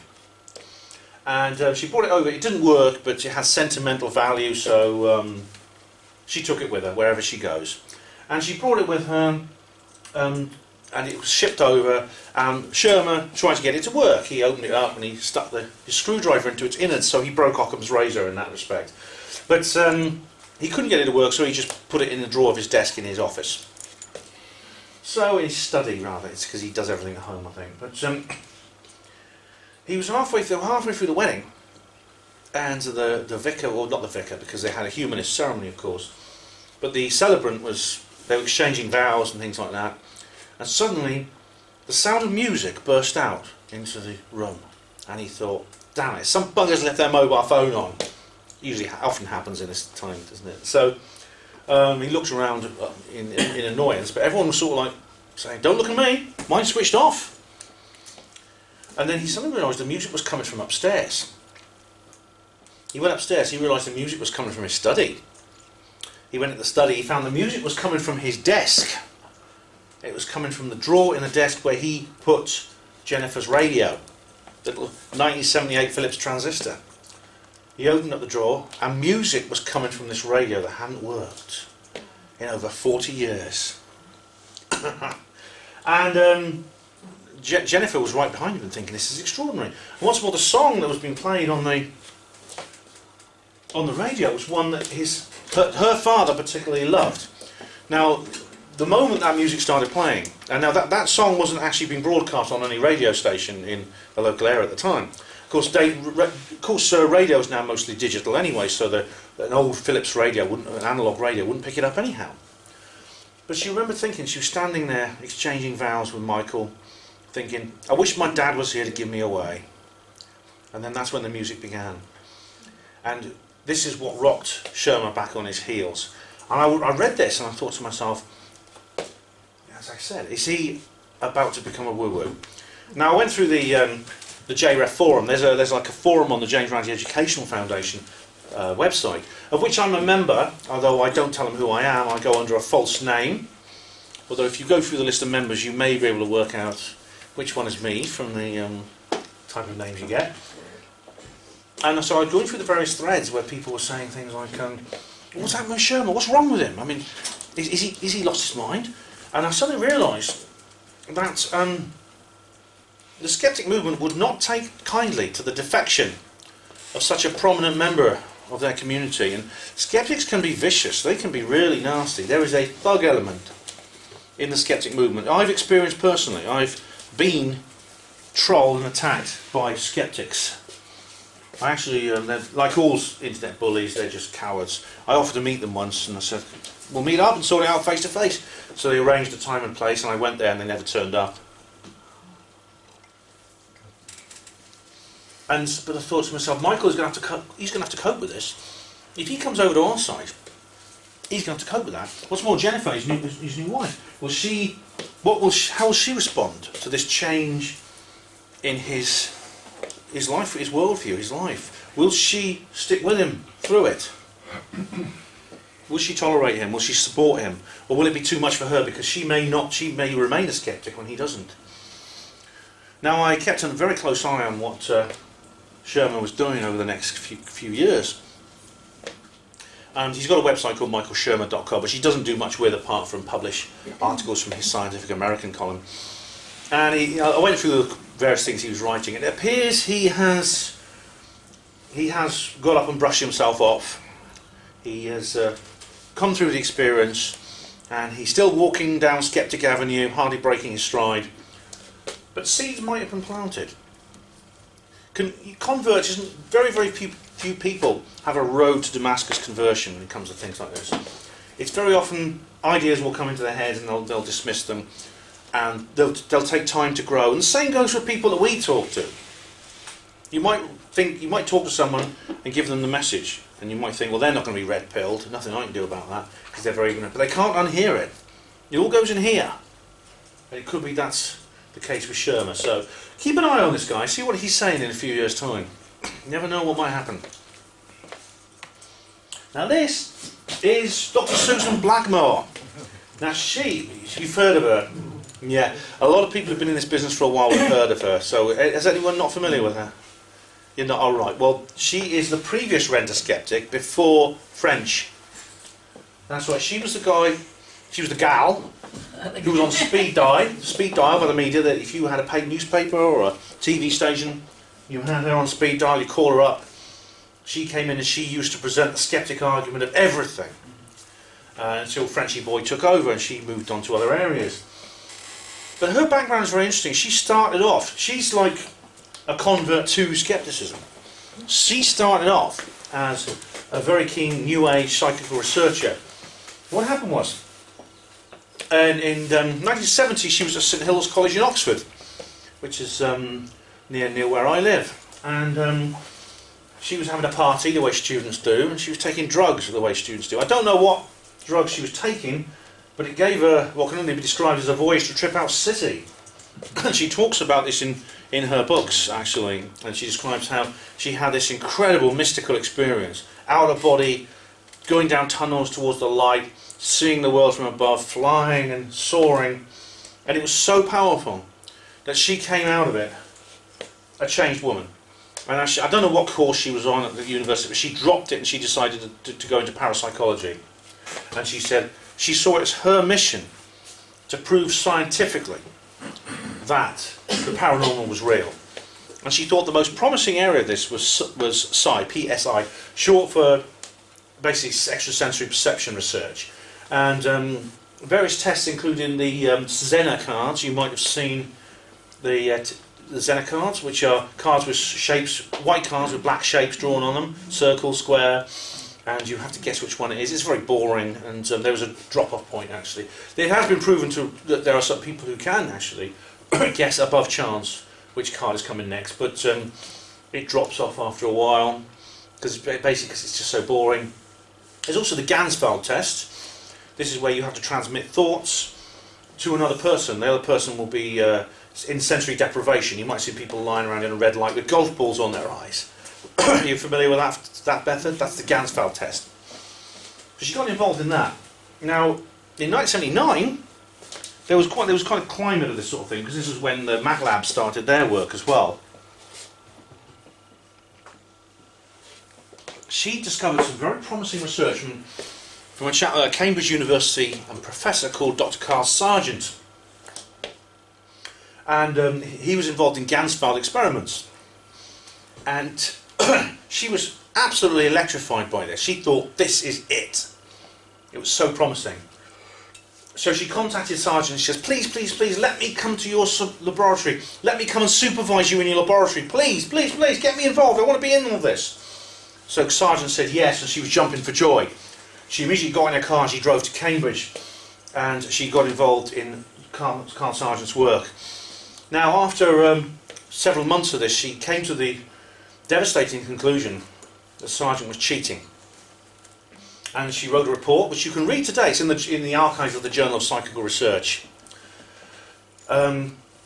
She wrote an article basically saying this, and you can actually read. I've read it. It's online, and you can hear and feel the the anguish in her words as she says this.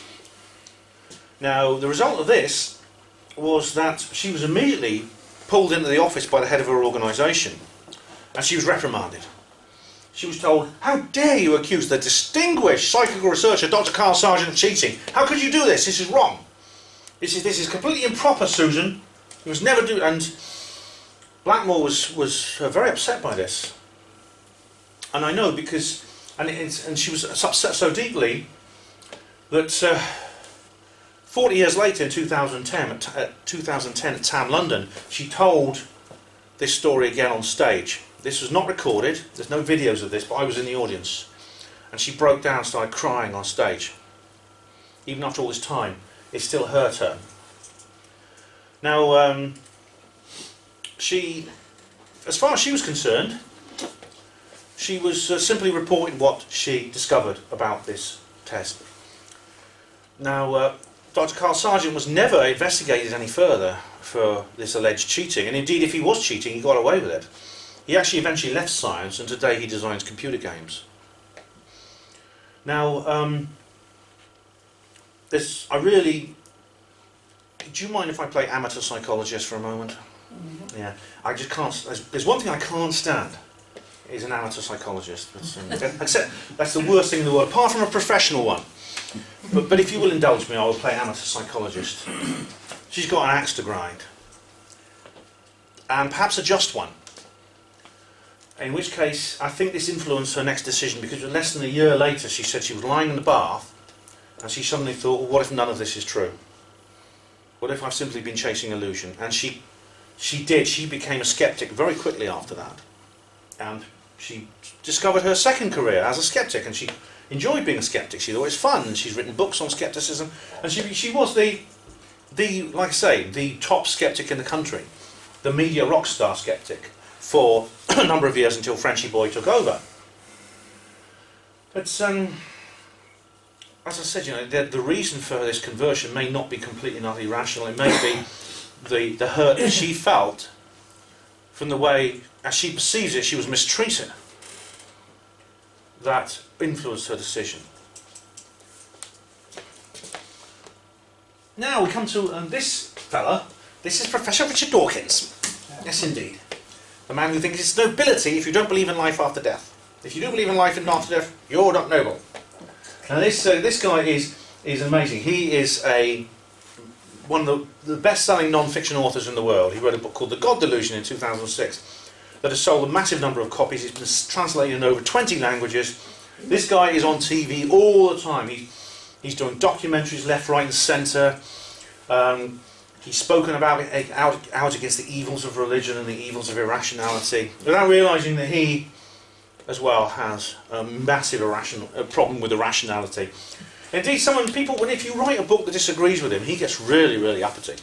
There's actually another chap. He is actually the former head of the Charles Simonyi Professor of the Public Understanding of Science at Oxford University. That's Orwellian, isn't it? He's been taken over by a guy called Marcus du Sautoy, who's very similar in nature. But there's another guy in Oxford called Alistair McGrath, who's written a book called The Dawkins Delusion.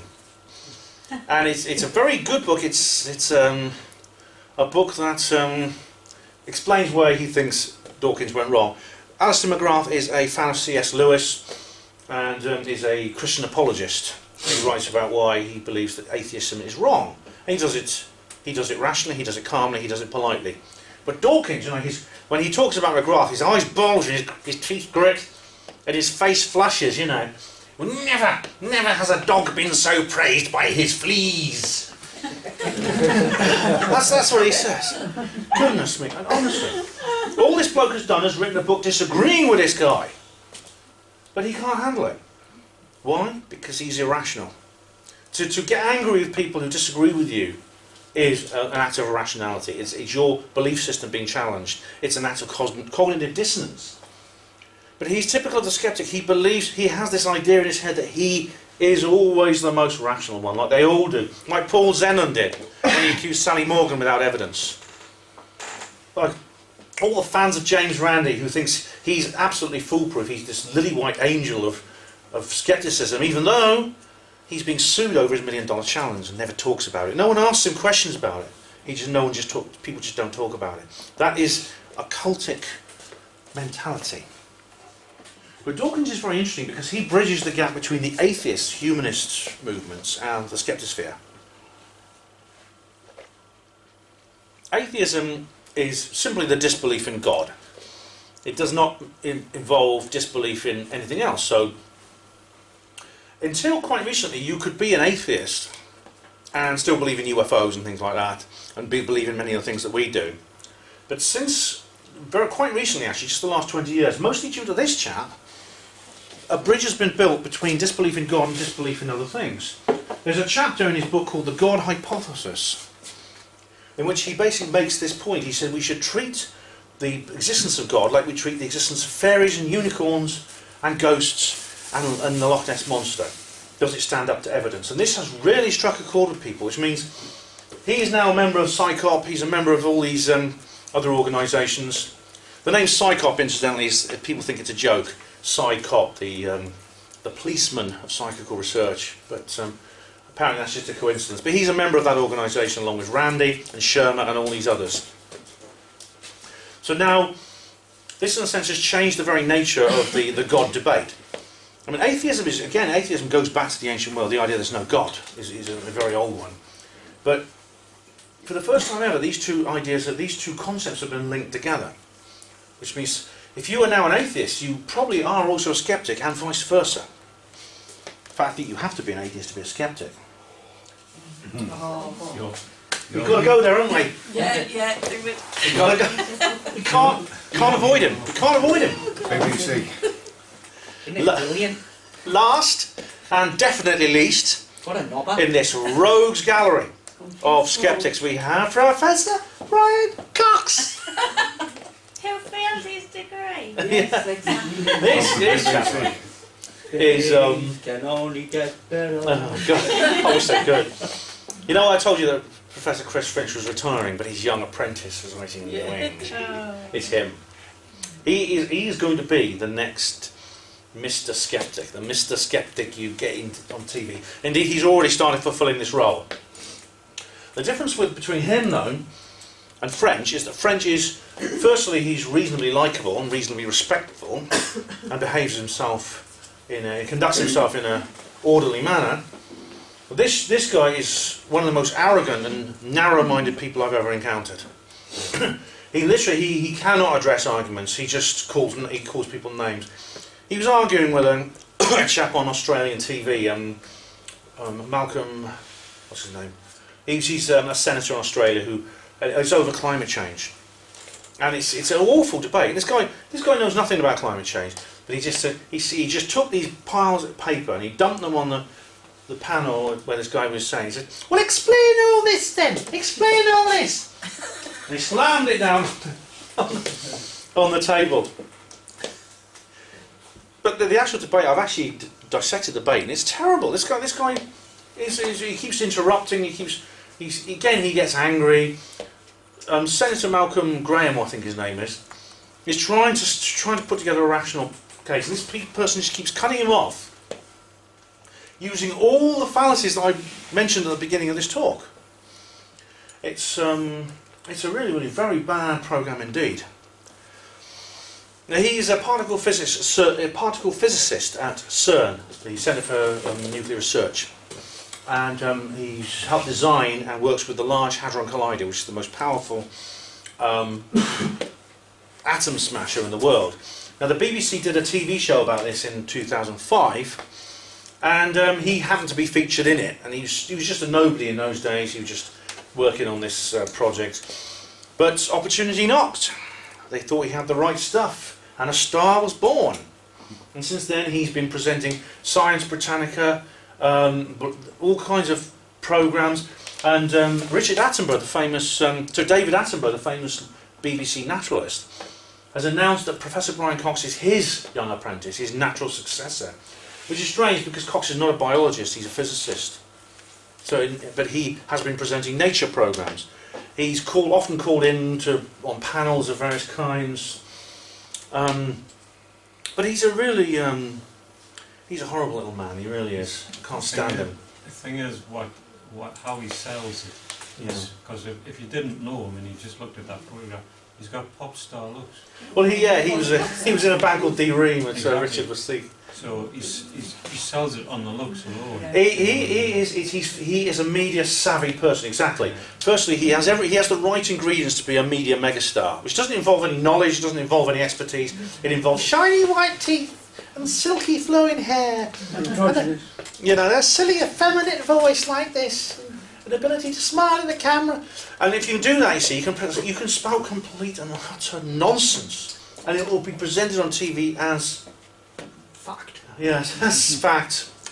That's what the media's like. The very fact that this man's been made a star, it shows you the state of the media. This Cox is actually,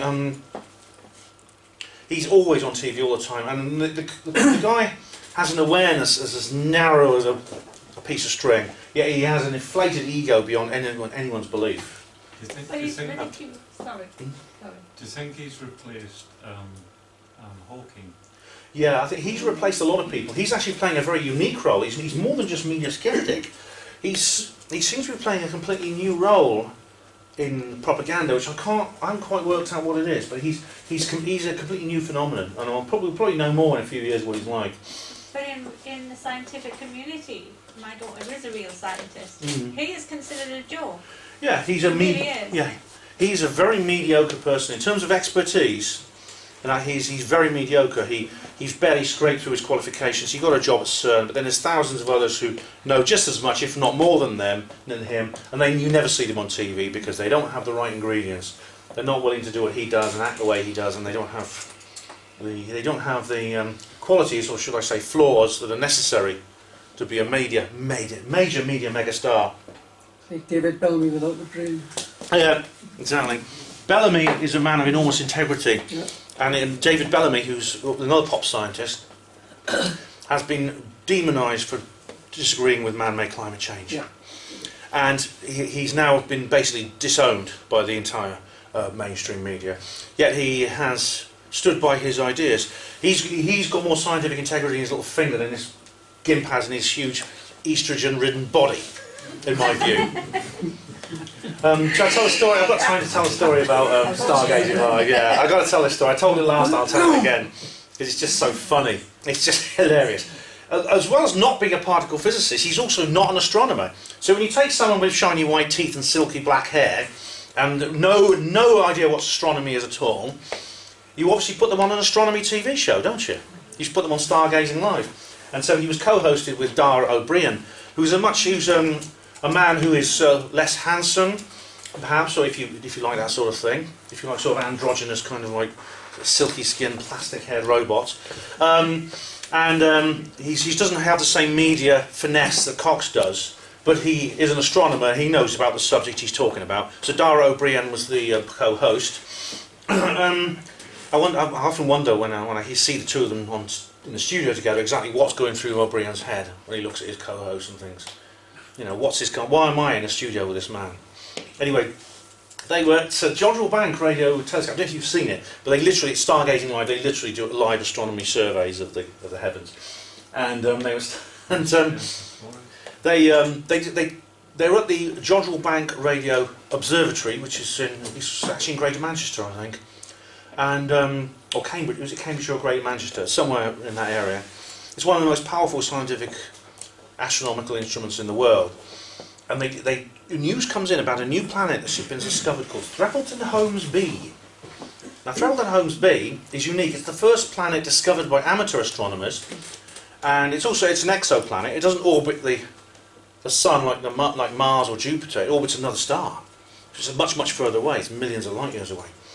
And so Cox jumps up all excited and he says, Let's point the telescope at Threppleton-Holmes B. Come on, let's do it.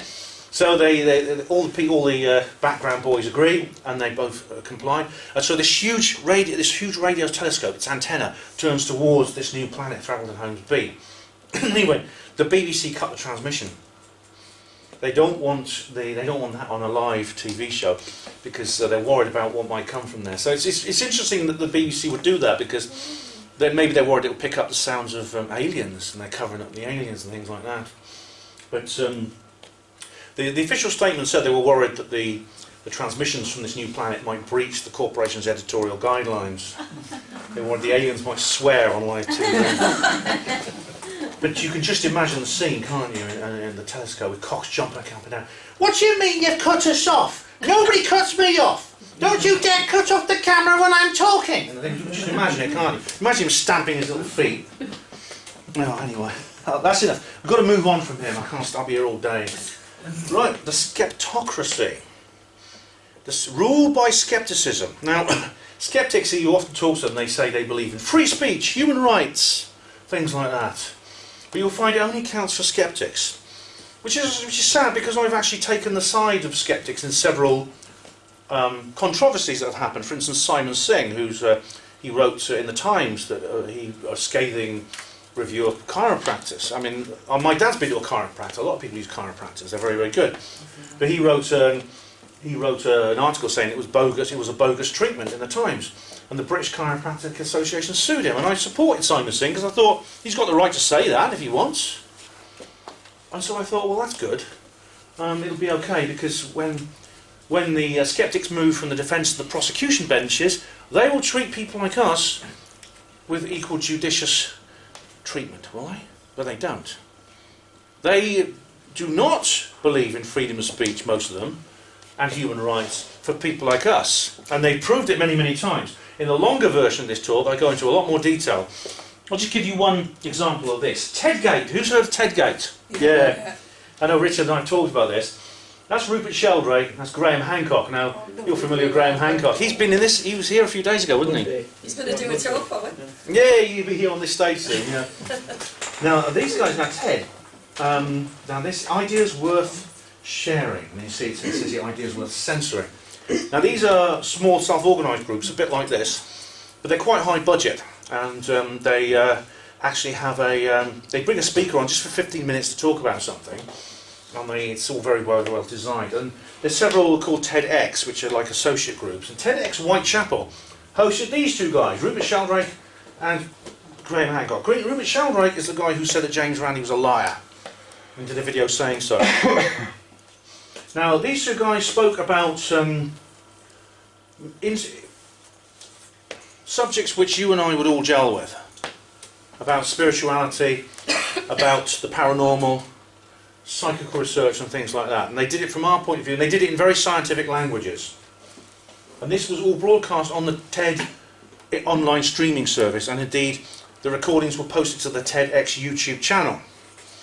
Anyway, a couple of days later, the videos were removed, and TEDx made a statement saying, although we at TEDx understand that the views and opinions expressed by all speakers are the views and opinions of them, and not necessarily TEDx, we believe we do draw the line when it comes to pseudoscience, and we wish to place these two particular videos in an issue, in an area, in the light where their controversial nature and factual problems can be better understood and better debated. I can't remember the exact quote, but basically they were put in what Rupert Sheldrake calls the naughty corner. Now, the reason these, I say naughty corner, it was called TED Controversies. It was a YouTube channel set up especially for videos like these. And the videos were uploaded there, so TEDx can say, well, they're not actually censoring the videos, just moving them to this other channel. The thing about this other channel was, there are only two videos on it. It's these two. And the YouTube, and the channel itself was set up a couple of days after the two videos were deleted from the main TEDx channel, because basically there was a backlash from our side. All that happened was the skeptic equivalent of disgusted Tunbridge Wells contacted these people and told them, they just said, get rid of these two men, we don't agree with them, get rid of them. That is what I mean when I say that there is a skeptocracy. Free speech, human rights, but only if you're a skeptic. I'm glad to say that these videos are now available they've been mirrored everywhere, which is really, really good. Now, this is an interesting group of people. This is a panel here at a skeptic conference. Now, the names of these people, that guy is called Jamie Ian Swiss. I don't know who these two are. That man is called Steve Novella, which is a good name because he tells a tall story. Now, Steve Novella presents a radio show called Skeptic's Guide to the Universe. It's one of the big radio shows you get. I mean, it's like I have a Panwo radio, they have Skeptic's Guide to the Universe. And indeed, I even listen to it occasionally. And they had a very interesting discussion once about a certain subject. I think it illuminates what's wrong with the skeptic's own view of themselves like a bolt of lightning. I'll just play you the particular audio. This is on episode 10 of SGU, so it's one of their early shows. Very interesting indeed. Just listen to this. Is the audio on?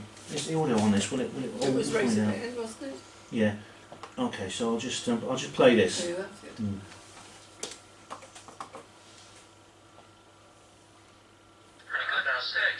So I guess the goal then is to really teach them to be critical thinkers and let religion take care of itself.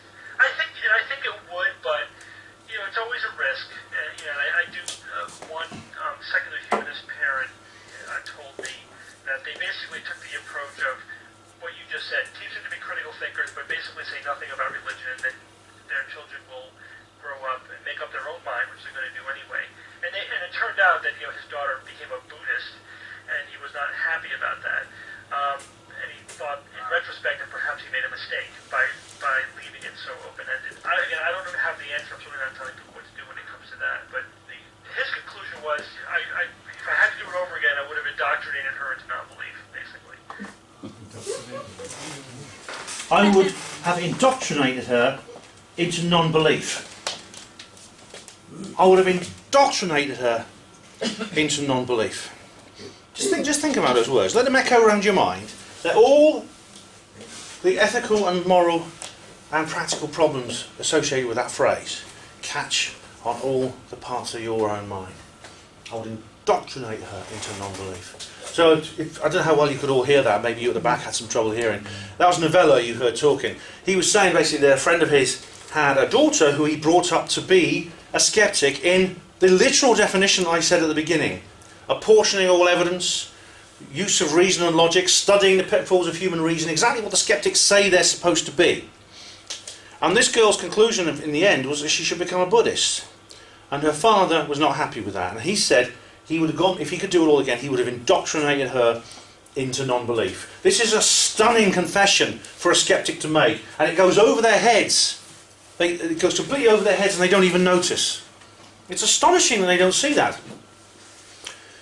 If you have to indoctrinate people in non-belief, you're essentially admitting that the description of yourself as a skeptic is not what they say at the beginning. They're essentially saying that rationality, reason, logic, science, in order to maintain the skeptic worldview, those things have to be offline. They have to be suspended in order to maintain the skeptic worldview. And essentially they're confessing to the very thing I'm accusing them of in this talk. Yet they don't even notice it. They can't pretend anymore. Another skeptic catchphrase is, what is it? Being a skeptic is not a belief system any more than the off switch is a TV channel. That's another of their catchphrases. Again, they can't pretend that anymore. But they do. It's incredible. Now we come on to the conveniently told confession story. CTCS, conveniently told confession story. Richard and I have talked about this. This again takes us back to Bath in 2011, doesn't it? Dr. Paul Vella, who sadly passed away, actually, Paul Vella. He has, yeah. Now, what we have here is Bigfoot. I believe it is Bigfoot. This is a still from the Patterson-Gimlin film in 1967. Two guys walking in the woods. One day, somewhere in North America, they happen to have a cine camera on them, and they're filming, and this Bigfoot appears out of the woods and walks through there. And then the skeptics have ummed and ahed over the whole thing. They're saying, is it real, is it not? Of course, the skeptics always say this is not real. This is obviously a fraud. This is just a guy in a gorilla suit. But of course, people on our side, the cryptozoologists, say, no, some of them have said, no, this is real. This is a real Bigfoot. And, well, a few years ago, Bob Gimlin, one of the photographers, one of the people who made this film, phoned up a guy called Chris Packham, who's a BBC naturalist. He's the guy who should be David Attenborough's successor, not Coxie Boy. Phoned up Chris Packham and said, look, I faked this. Patterson and I faked the film. What you see there is my wife dressed in a furry suit. We designed a special suit for her. She put it on and she walked in front of the camera and we filmed it and we pretended it was a Bigfoot. Sorry, we faked it. And Packham says, okay. Now, the response from the skeptosphere has been astonishing. It's like, we have a confession, everybody. Case closed. It's over. Bob Gimlin has confessed. It's not Bigfoot. It's not a real Bigfoot. It's his wife in a furry coat. Right, that's it. Case closed. Nobody look at it anymore. You close that laptop. You stop reading. You put that pen down and stop writing. We have a case closed situation here because we have a confession. It's all over, and we're not even going to think about Bigfoot anymore. This Patterson-Gimlin film is fake because we have a confession. What they don't realise is that a confession is a claim too, and a confession can be falsified. And a confession needs to be proved with evidence. It's not saying, oh, we're not the ones making the claim. The onus is on the cryptozoologist. No, we have a positive claim here. Gimlin is saying, he's not saying that people can't prove him wrong. He's saying that he's saying that he has a hypothesis for what caused this particular image, and it's his wife dressed in a furry suit. Now, Paul Vella, the late Paul Vella, visited the location here, and he did some measurements using digital imagery technology. She must be enormous. Well, that's the point. But what Vella discovered was that figure there is 6 foot 7 feet high. How long's are too long for a human body? Yeah, that figure is 6 foot 7 feet tall. Now, is Bob Gimlin's wife really that big? Is she 6 foot 7 feet tall? You know, but the thing is, Vella has been ignored because it's over. But Gimlin confessed. He confessed. I'll give you another example. The Boy Who Came Back from Heaven. This is a book by Alex Malarkey. Now, Alex Malarkey was a young chap. He was very young. He was only 6 years old. He was involved in a car crash, which left him with terrible brain and spinal injuries, and he was in a coma for about 3 months. The doctors all said he was going to die.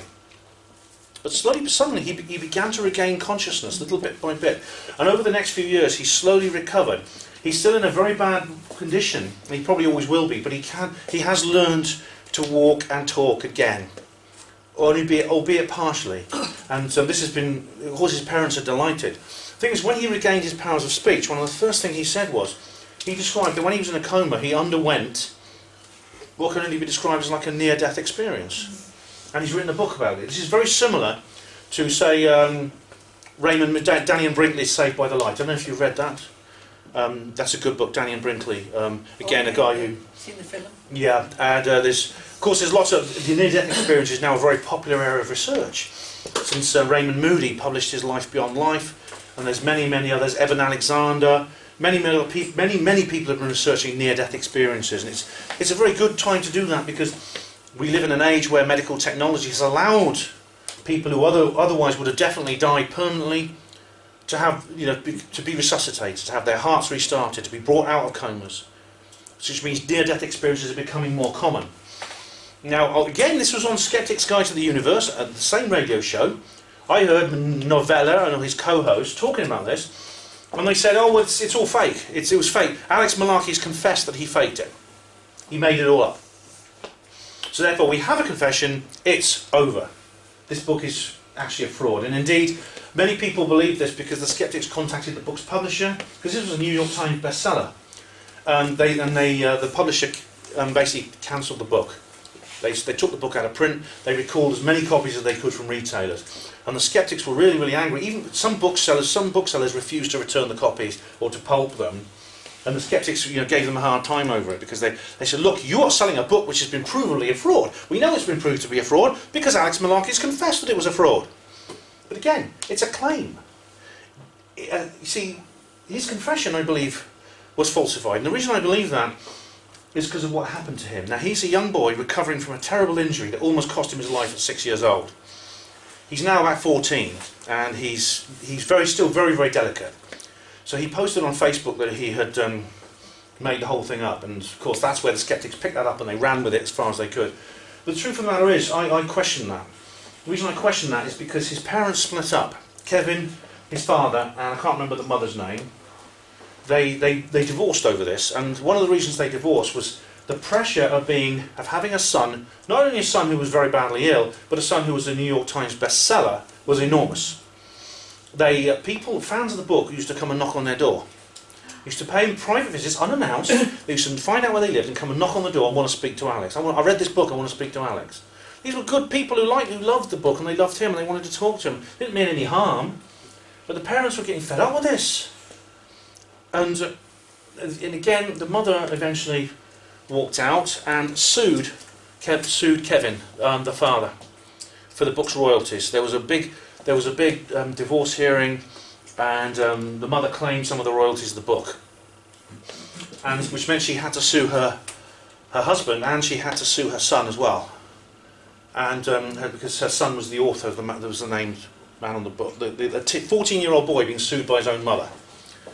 Honestly, both Kevin and Alex must at some point have said, "This is just too much. Let's just tell them we faked it. Can we just perhaps roll this back to the point where we can just maybe try to have a normal life?" That's why I think Alex falsified his confession. And the same goes for these two young ladies. Now, this is Kate and Margaret Fox. Have you heard of them? Yeah. They have been wrongly credited as the inventors of spiritualism. And the Skeptics make a big song and dance over the fact that they think these two young women were the inventors of spiritualism. Spiritualism actually goes back a lot much further than that. It goes back into ancient shamanic traditions. But the first spiritualist churches were set up by followers of these two young ladies. Now, what happened was these were two young girls, and in 1848 they revealed to the local newspapers that their house was haunted, and they knew that because they kept hearing noises like raps, like that kind of noise. And reporters came round, and these two young girls, who were only teenagers at the time, they became international superstars. And they started touring everywhere. They went to theatres. And if they lived nowadays, they'd definitely be on TV. But they actually found the celebrity lifestyle very difficult to deal with. As they grew up, as they grew older, they both had mental problems. They both became alcoholics. They had families. They had husbands and children, and the husbands and children were very, very distressed by their mother's interests. And the fact that, again, they had a lot of public attention they didn't want. They had a lot of skeptics. This was before Houdini's heyday, but I mean, people like Houdini was accusing them of being fake. And in the end, in 1888, 40 years after they first went public, they made a public confession that they had fabricated the entire thing. And the skeptics, people like Derren Brown actually mentions this. I don't know if you've ever seen Seance by Derren Brown. He's a big skeptic, a TV skeptic.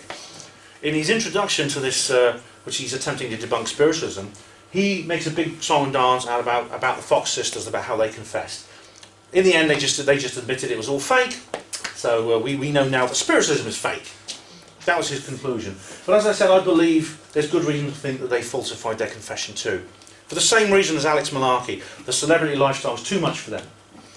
It was breaking apart their families, it was ruining their lives. They just thought, again, let's roll this back, let's tell everyone we faked it, then maybe they'll just go away and leave us alone and we can perhaps build a normal life. So that's the message that skeptics have to realise. When someone makes a confession, it's not an instant case closed situation. The conveniently told confession story can be a fake story, every bit as much as any story that we might tell. And now, this is the bit you've all been waiting for. This here is Andy Roberts, that is Dr. David Clarke, and it was Ian Ridpart was the astronomer. Yeah. But they're all part of the same basic cabal. Now, with the exception of James Randi, and for reasons I don't have time to tell you, and I do go into in the long version of this talk, there's no evidence to suggest that any of the people I've mentioned today have any connection with the government, and any connection with psychological warfare operations to try and discredit the things we say. There's no evidence of that, apart from James Randi.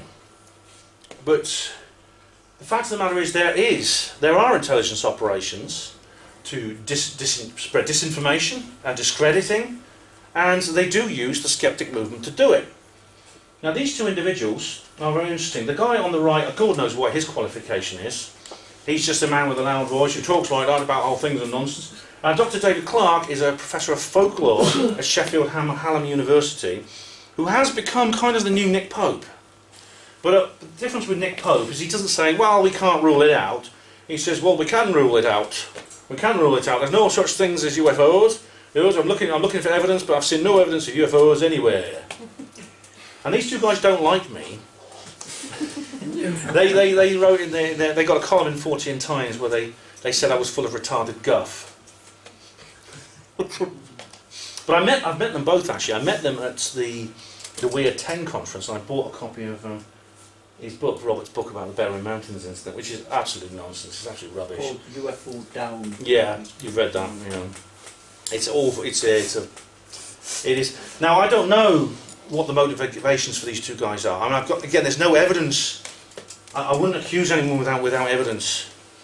And there's no evidence these two guys are working for anyone other than themselves. But the fact that they have been so championed by the media, it's possibly they happen to be giving out the right message, which means that their path to publicity has been streamlined. And indeed, the recent Gold Press TV production about the Berwyn Mountains incident featured several people. It featured a guy called Scott Felton, who's a much far better researcher on Berwyn Mountains, who does admit that there is an extraterrestrial element to it. And this guy, Andy Roberts, was also interviewed. The difference is all of Scott's scenes were cut out, and all of Roberts were left in. And Scott actually nicknames that programme the Andy Roberts Show, which is not a bad move. Doesn't he look like Phil Mitchell? He doesn't. Yeah, slightly less polite. Yeah. Now again, there's someone else called Jenny Randalls. Now again, there's no direct evidence to say she's anything other than what she appears to be. I met Jenny Randalls a few months ago. She is something she appears not to be. Well, yeah. I met her in Probe. I met her not the Probe, but the ASAP. What's it called? What was it called? Sorry, LAPIS, the Lancashire Aerial Phenomena Investigation Society. I went to their conference. I met her, and I had my photo taken with her. And of course, I respect her a lot for her contribution. However, she changed her tune very suddenly. She did it in 1997. And the question has to be, a lot of people are asking the question, why? And Richard D. Hall did a very, very good lecture at Exopolitics 2011 about this very subject, about why Jenny Randalls might suddenly change her tune. I'll tell you exactly what I mean here. This is a book published in 1984 by Jenny Randalls, co-authored by Dot Street and Brenda Butler, called Sky Crash, A Cosmic Conspiracy. It's about the Rendlesham Forest incident, which I've been talking about throughout this talk. Now, Dot Street and Brenda Butler, I know them. They're still very keen on the UFO idea. They're still very much involved in research. Jenny Randalls, though, has taken a very different path since 1997. She's now written a book called The UFOs That Never Were. This is a book about solved cases. Now, I know how much effort it is to write a book because I've got my books over there. She's written a book about UFOs that have turned out not to be really extraterrestrial. And look who the co-authors are. Andy Roberts and Dr. David Clark. The gruesome twosome I talked about earlier. Dr. Folklore and the guy who's written a book about Rendlesham Forest, about Berwyn Mountains incident, where he claims it's not UFOs. Why? Why has she taken this? Why has she had this change of mind? There's no way of knowing. Only she knows that.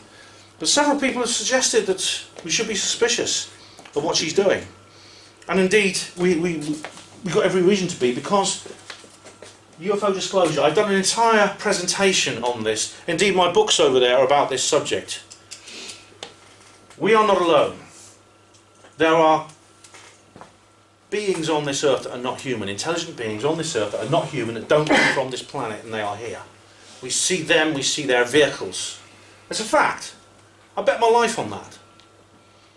Yet, the government don't want us to know that. They have decisive evidence that proves that this is the case, and they're keeping it from us. There's a long-running campaign to change that situation. A long-running campaign indeed. And the Skeptic movement has been instrumental in preventing that from happening. Whether the people actually know it, whether the people within it are actually agents of the government who are deliberately putting out false stories, probably only a minority of them are. Or are they simply people who sincerely believe the nonsense that they talk because they have this lack of introspective abilities, this unbelievably narrow-minded vision of their own failings. Caution, conspiracy theory ahead. What goes for disclosure, UFO disclosure, goes for everything else. If you talk about conspiracy theories, you are therefore going to be in a position where you might be exposing government secrets. So anyone who says that conspiracy theories are not true is doing the government's job for them, whether they know it or not. Whether they sincerely believe that 9/11 was done by Bin Laden, an aircraft, and they just don't like the idea that people question that. Or whether they know that it was not done by Bin Laden, an aircraft, and they want to keep that quiet. We're a threat to them, and they use skeptics as the brainwashed shock troops of their campaign against us.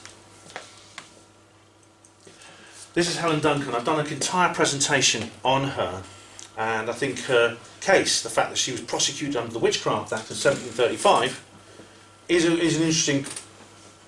It's an interesting illustration of this, because it combines this idea of the paranormal with government cover-ups. The fact that she was given away with secrets during World War II, not through her own fault, but because for the spirits that were coming through her, she was a manifestation medium. Now, in the talk I give on Helen Duncan, I discussed that maybe one of the secrets that the government are keeping from us is the actual reality of the afterlife itself, for its own reasons. Not just because of the reasons that Helen Duncan was talking about, and the fact that she wasn't allowed to perform a séance in court, which would have proved her innocence. It was obviously designed to put her away in jail, definitely, but maybe it had a deeper, more strategic message. It could be that the fact that we live beyond our death is as much a secret, and for similar reasons, as that we are not alone in this universe. There are organisations in government such as the Brookings Institute, the Tavistock Institute, the Rand Corporation, the Stanford Research Institute, the Common Purpose, all these organisations that assess every new discovery and invention for its psychological and cultural impact on society. What would the psychological and cultural impact have if it was generally accepted across, not just among ordinary people like us, but the Freudian father figures of the government and the scientific establishment, that we don't disappear when we die? And that's a big subject. I haven't explored it in great detail, but that is one question that I want to leave you with, and maybe I'll come back to it in a future presentation. Well, we'll all find out one way or another. It's either that or nothing. There's no way of knowing for sure. We have to wait until it's our turn. But I think we've got reason to be hopeful. Now, I've written some books. You can buy them over there. The first one's called Roswell Rising. The second one's called Roswell Revealed. The third one's called Roswell Redeemed. Now, this is a trilogy of books about the disclosure, the ET disclosure issue. And I've asked the question, what if? What if we were given truth instead of lies?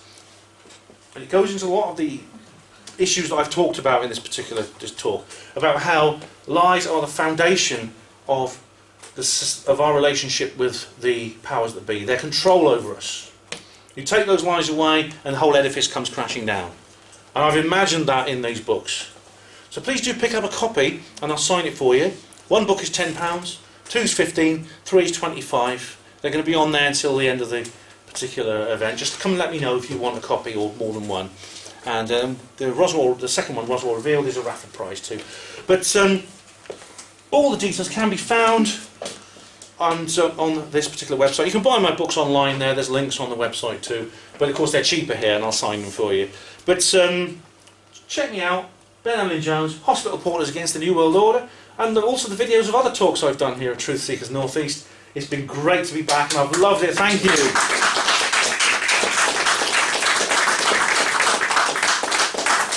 Thank you. Well done, Ben. Thanks, Ben. Much appreciated. Thanks again. Thanks very much, people, for turning up and listening to Ben. He's, I believe... Ben. Oh, right. Oh, yeah. One more thing. Oh, I've got a little present, I believe. Yes, I've got a present for you, Ben. Truth Seekers North East pen. Oh, lovely, yeah. Available to buy. Truth Seekers North East. Thank you, Maureen. Thank you for a wonderful talk. I just don't know how Hope to you've do it. enjoyed it too. And would you do with a privilege? Right, raffle. It's raffle time, everybody. Right. So the first person to actually choose the copy of Roswell Revealed, of course, is number 621, 621. So close, but yet so far. Oh dear. Anyone? 621. Second one, what would happen? 621. Margaret, where you hid your tickets? It's me, but I've got it. You've got it. I've actually got it. No, I'm only kidding. You can choose any of those prizes. It's alright, you can choose any of those books. Another one. Any of those please. other prizes. Alright then. Next one. Okay. 605, 605. Big, all right, well done, class. Go and pick one then. Go and pick one. Whichever one you like. Inside joke. Well done. Oh yeah, she picked it. She picked the Roswell revealed. Well done. Right, here we go. 568, 568. 568. No, we're just getting further away now. Oh dear. Anybody? Yeah, go on. Oh, go and go and pick your prize. Because they've been so good, we'll have a fourth one then. All right, yeah, we're going to have one more now because you've been so good. Yeah, you've been a great audience. You really have. 582, 582. Yay, Dawn. Go on, Dawn.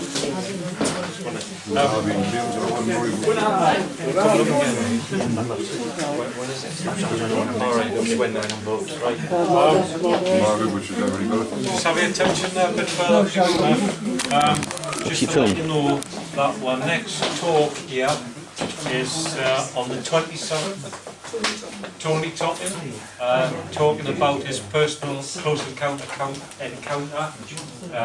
with an ET.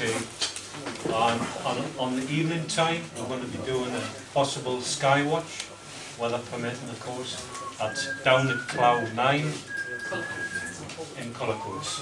Okay, so if you need to know where that is, just ask one of our lads and we'll point in the right direction.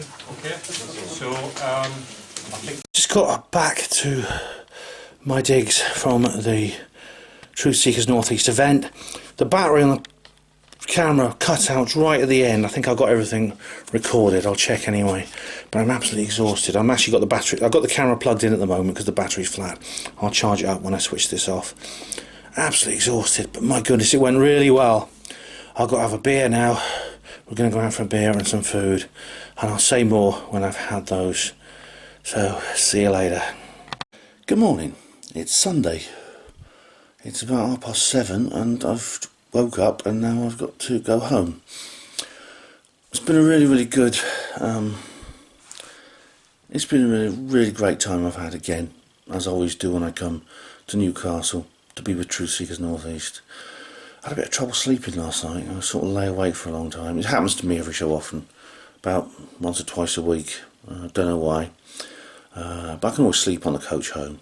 That's something you never do on a train. So, I'm going to have some breakfast and I'm going to head off. For those of you interested, there's some literature here from Truth Seekers Northeast, which you might be interested in. These are just drafts, so obviously they've been corrected, but there'll be proper ones printed soon. But this is the B2, these are the dates. Excuse me. These are the dates and the venue, Walkerville Community Centre, etc. You want to go along to them, and this is the Truth Seekers Northeast. And then we have Elizabeth Thompson, myself, there's April 6th, Tony Topping, Mark Devlin, Andrew Johnson, Kieran Woodhouse, Jackie Wright, Neil Geddes Ward. So that's a list of things. And here we have, they've done proper posters for each one. There's Tony's. That's it. It's £5 to get in. Neil, Mark, there's Andrew Johnson. Kieran Woodhouse as well. So yeah, it's just good actually, isn't it? What they've done here. So if you're in the Northeast and you are into UFO, paranormal or conspiracy theory matters, you know what to do, you know where to go. Yeah, Truth Seekers Northeast. Right, I'm on the coach home. I've just said goodbye to Maureen and Dawn, and I am feeling a bit down like I always do at this time. It's like the post-pro blues similar thing. But I'm on the coach and it's like a long journey ahead, changing Milton Keynes. They've done up these coaches. They've got nice new seats. There's a lot more legroom actually. And you've got like your Wi-Fi things there and chargers. And nice overhead panels, quite nice. Yep. There's your ventilations and lights. Yeah, very smart indeed. So, as I said, I'll probably sleep a bit because as I said, I didn't sleep very well last night. But I got my Nathaniel Brandon book to read, So I'll read as much of that as I can. Pretty good, actually. Oh, but you can't do that on a train. Sleeping on a train is like sleeping on a doorstep in a busy street. That's Newcastle coach station. It's quite small for a city that big. Right, here goes. We're going home. And it's a dismal, grey, foggy day with light rain.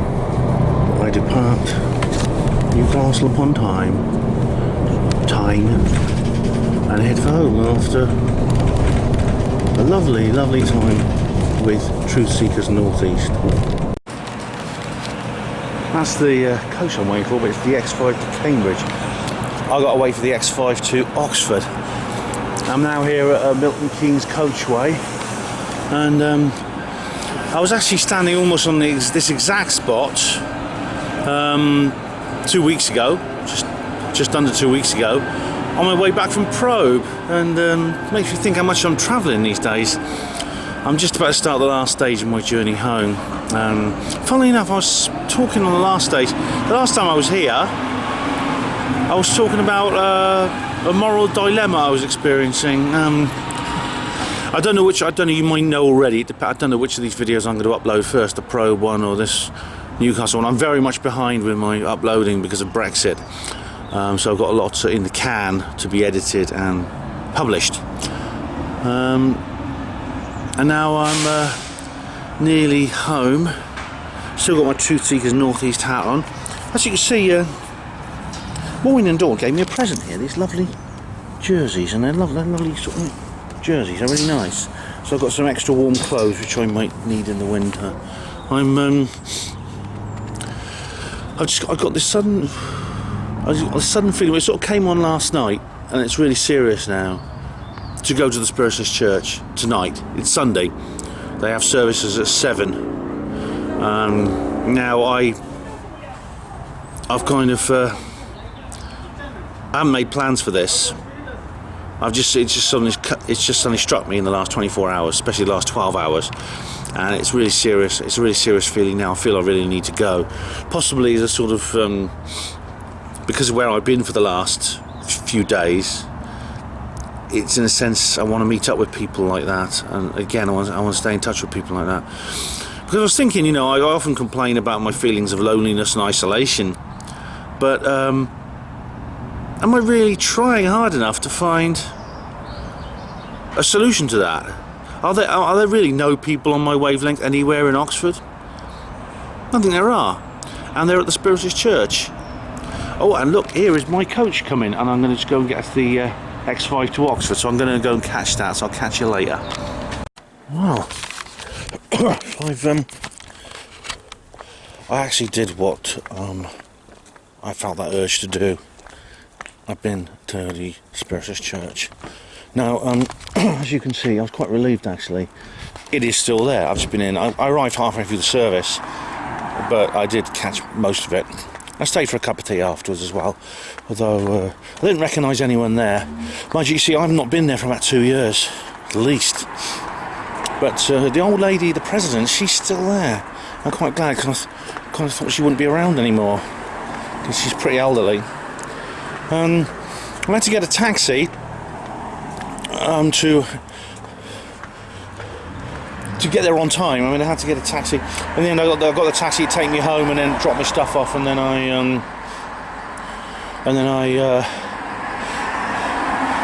just got it, dropped me off here.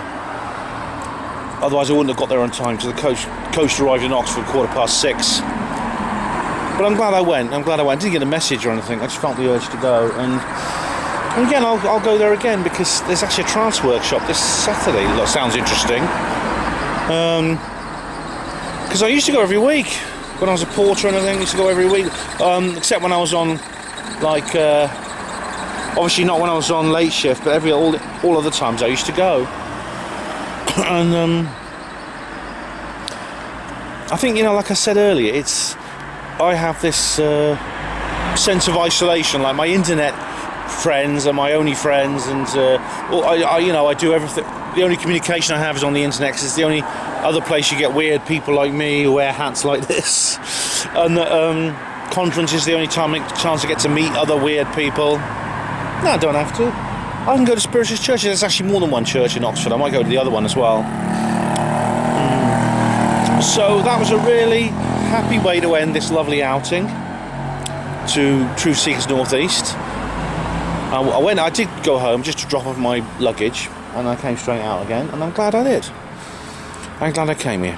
So the speaker was Brendan Manning, who's very good. And I want to thank Maureen and Dawn and John and Trish, everyone at Truth Seekers North East. I've had a really wonderful time. Thanks to everyone who came along to the event. Thank you for all of you. Thanks to everyone who bought a book. I only sold a handful of books, but the thing is, they sent me the wrong order, so I got more Roswell Reveals than I meant to. So I had about 10 Roswell Reveals and like 4 Risings and 4 Redeemed. So I meant to top up my Redeems and Reveals after Probe, and they sent me the wrong quantity of books. But it was still wonderful. Just thanks to everyone who bought a book.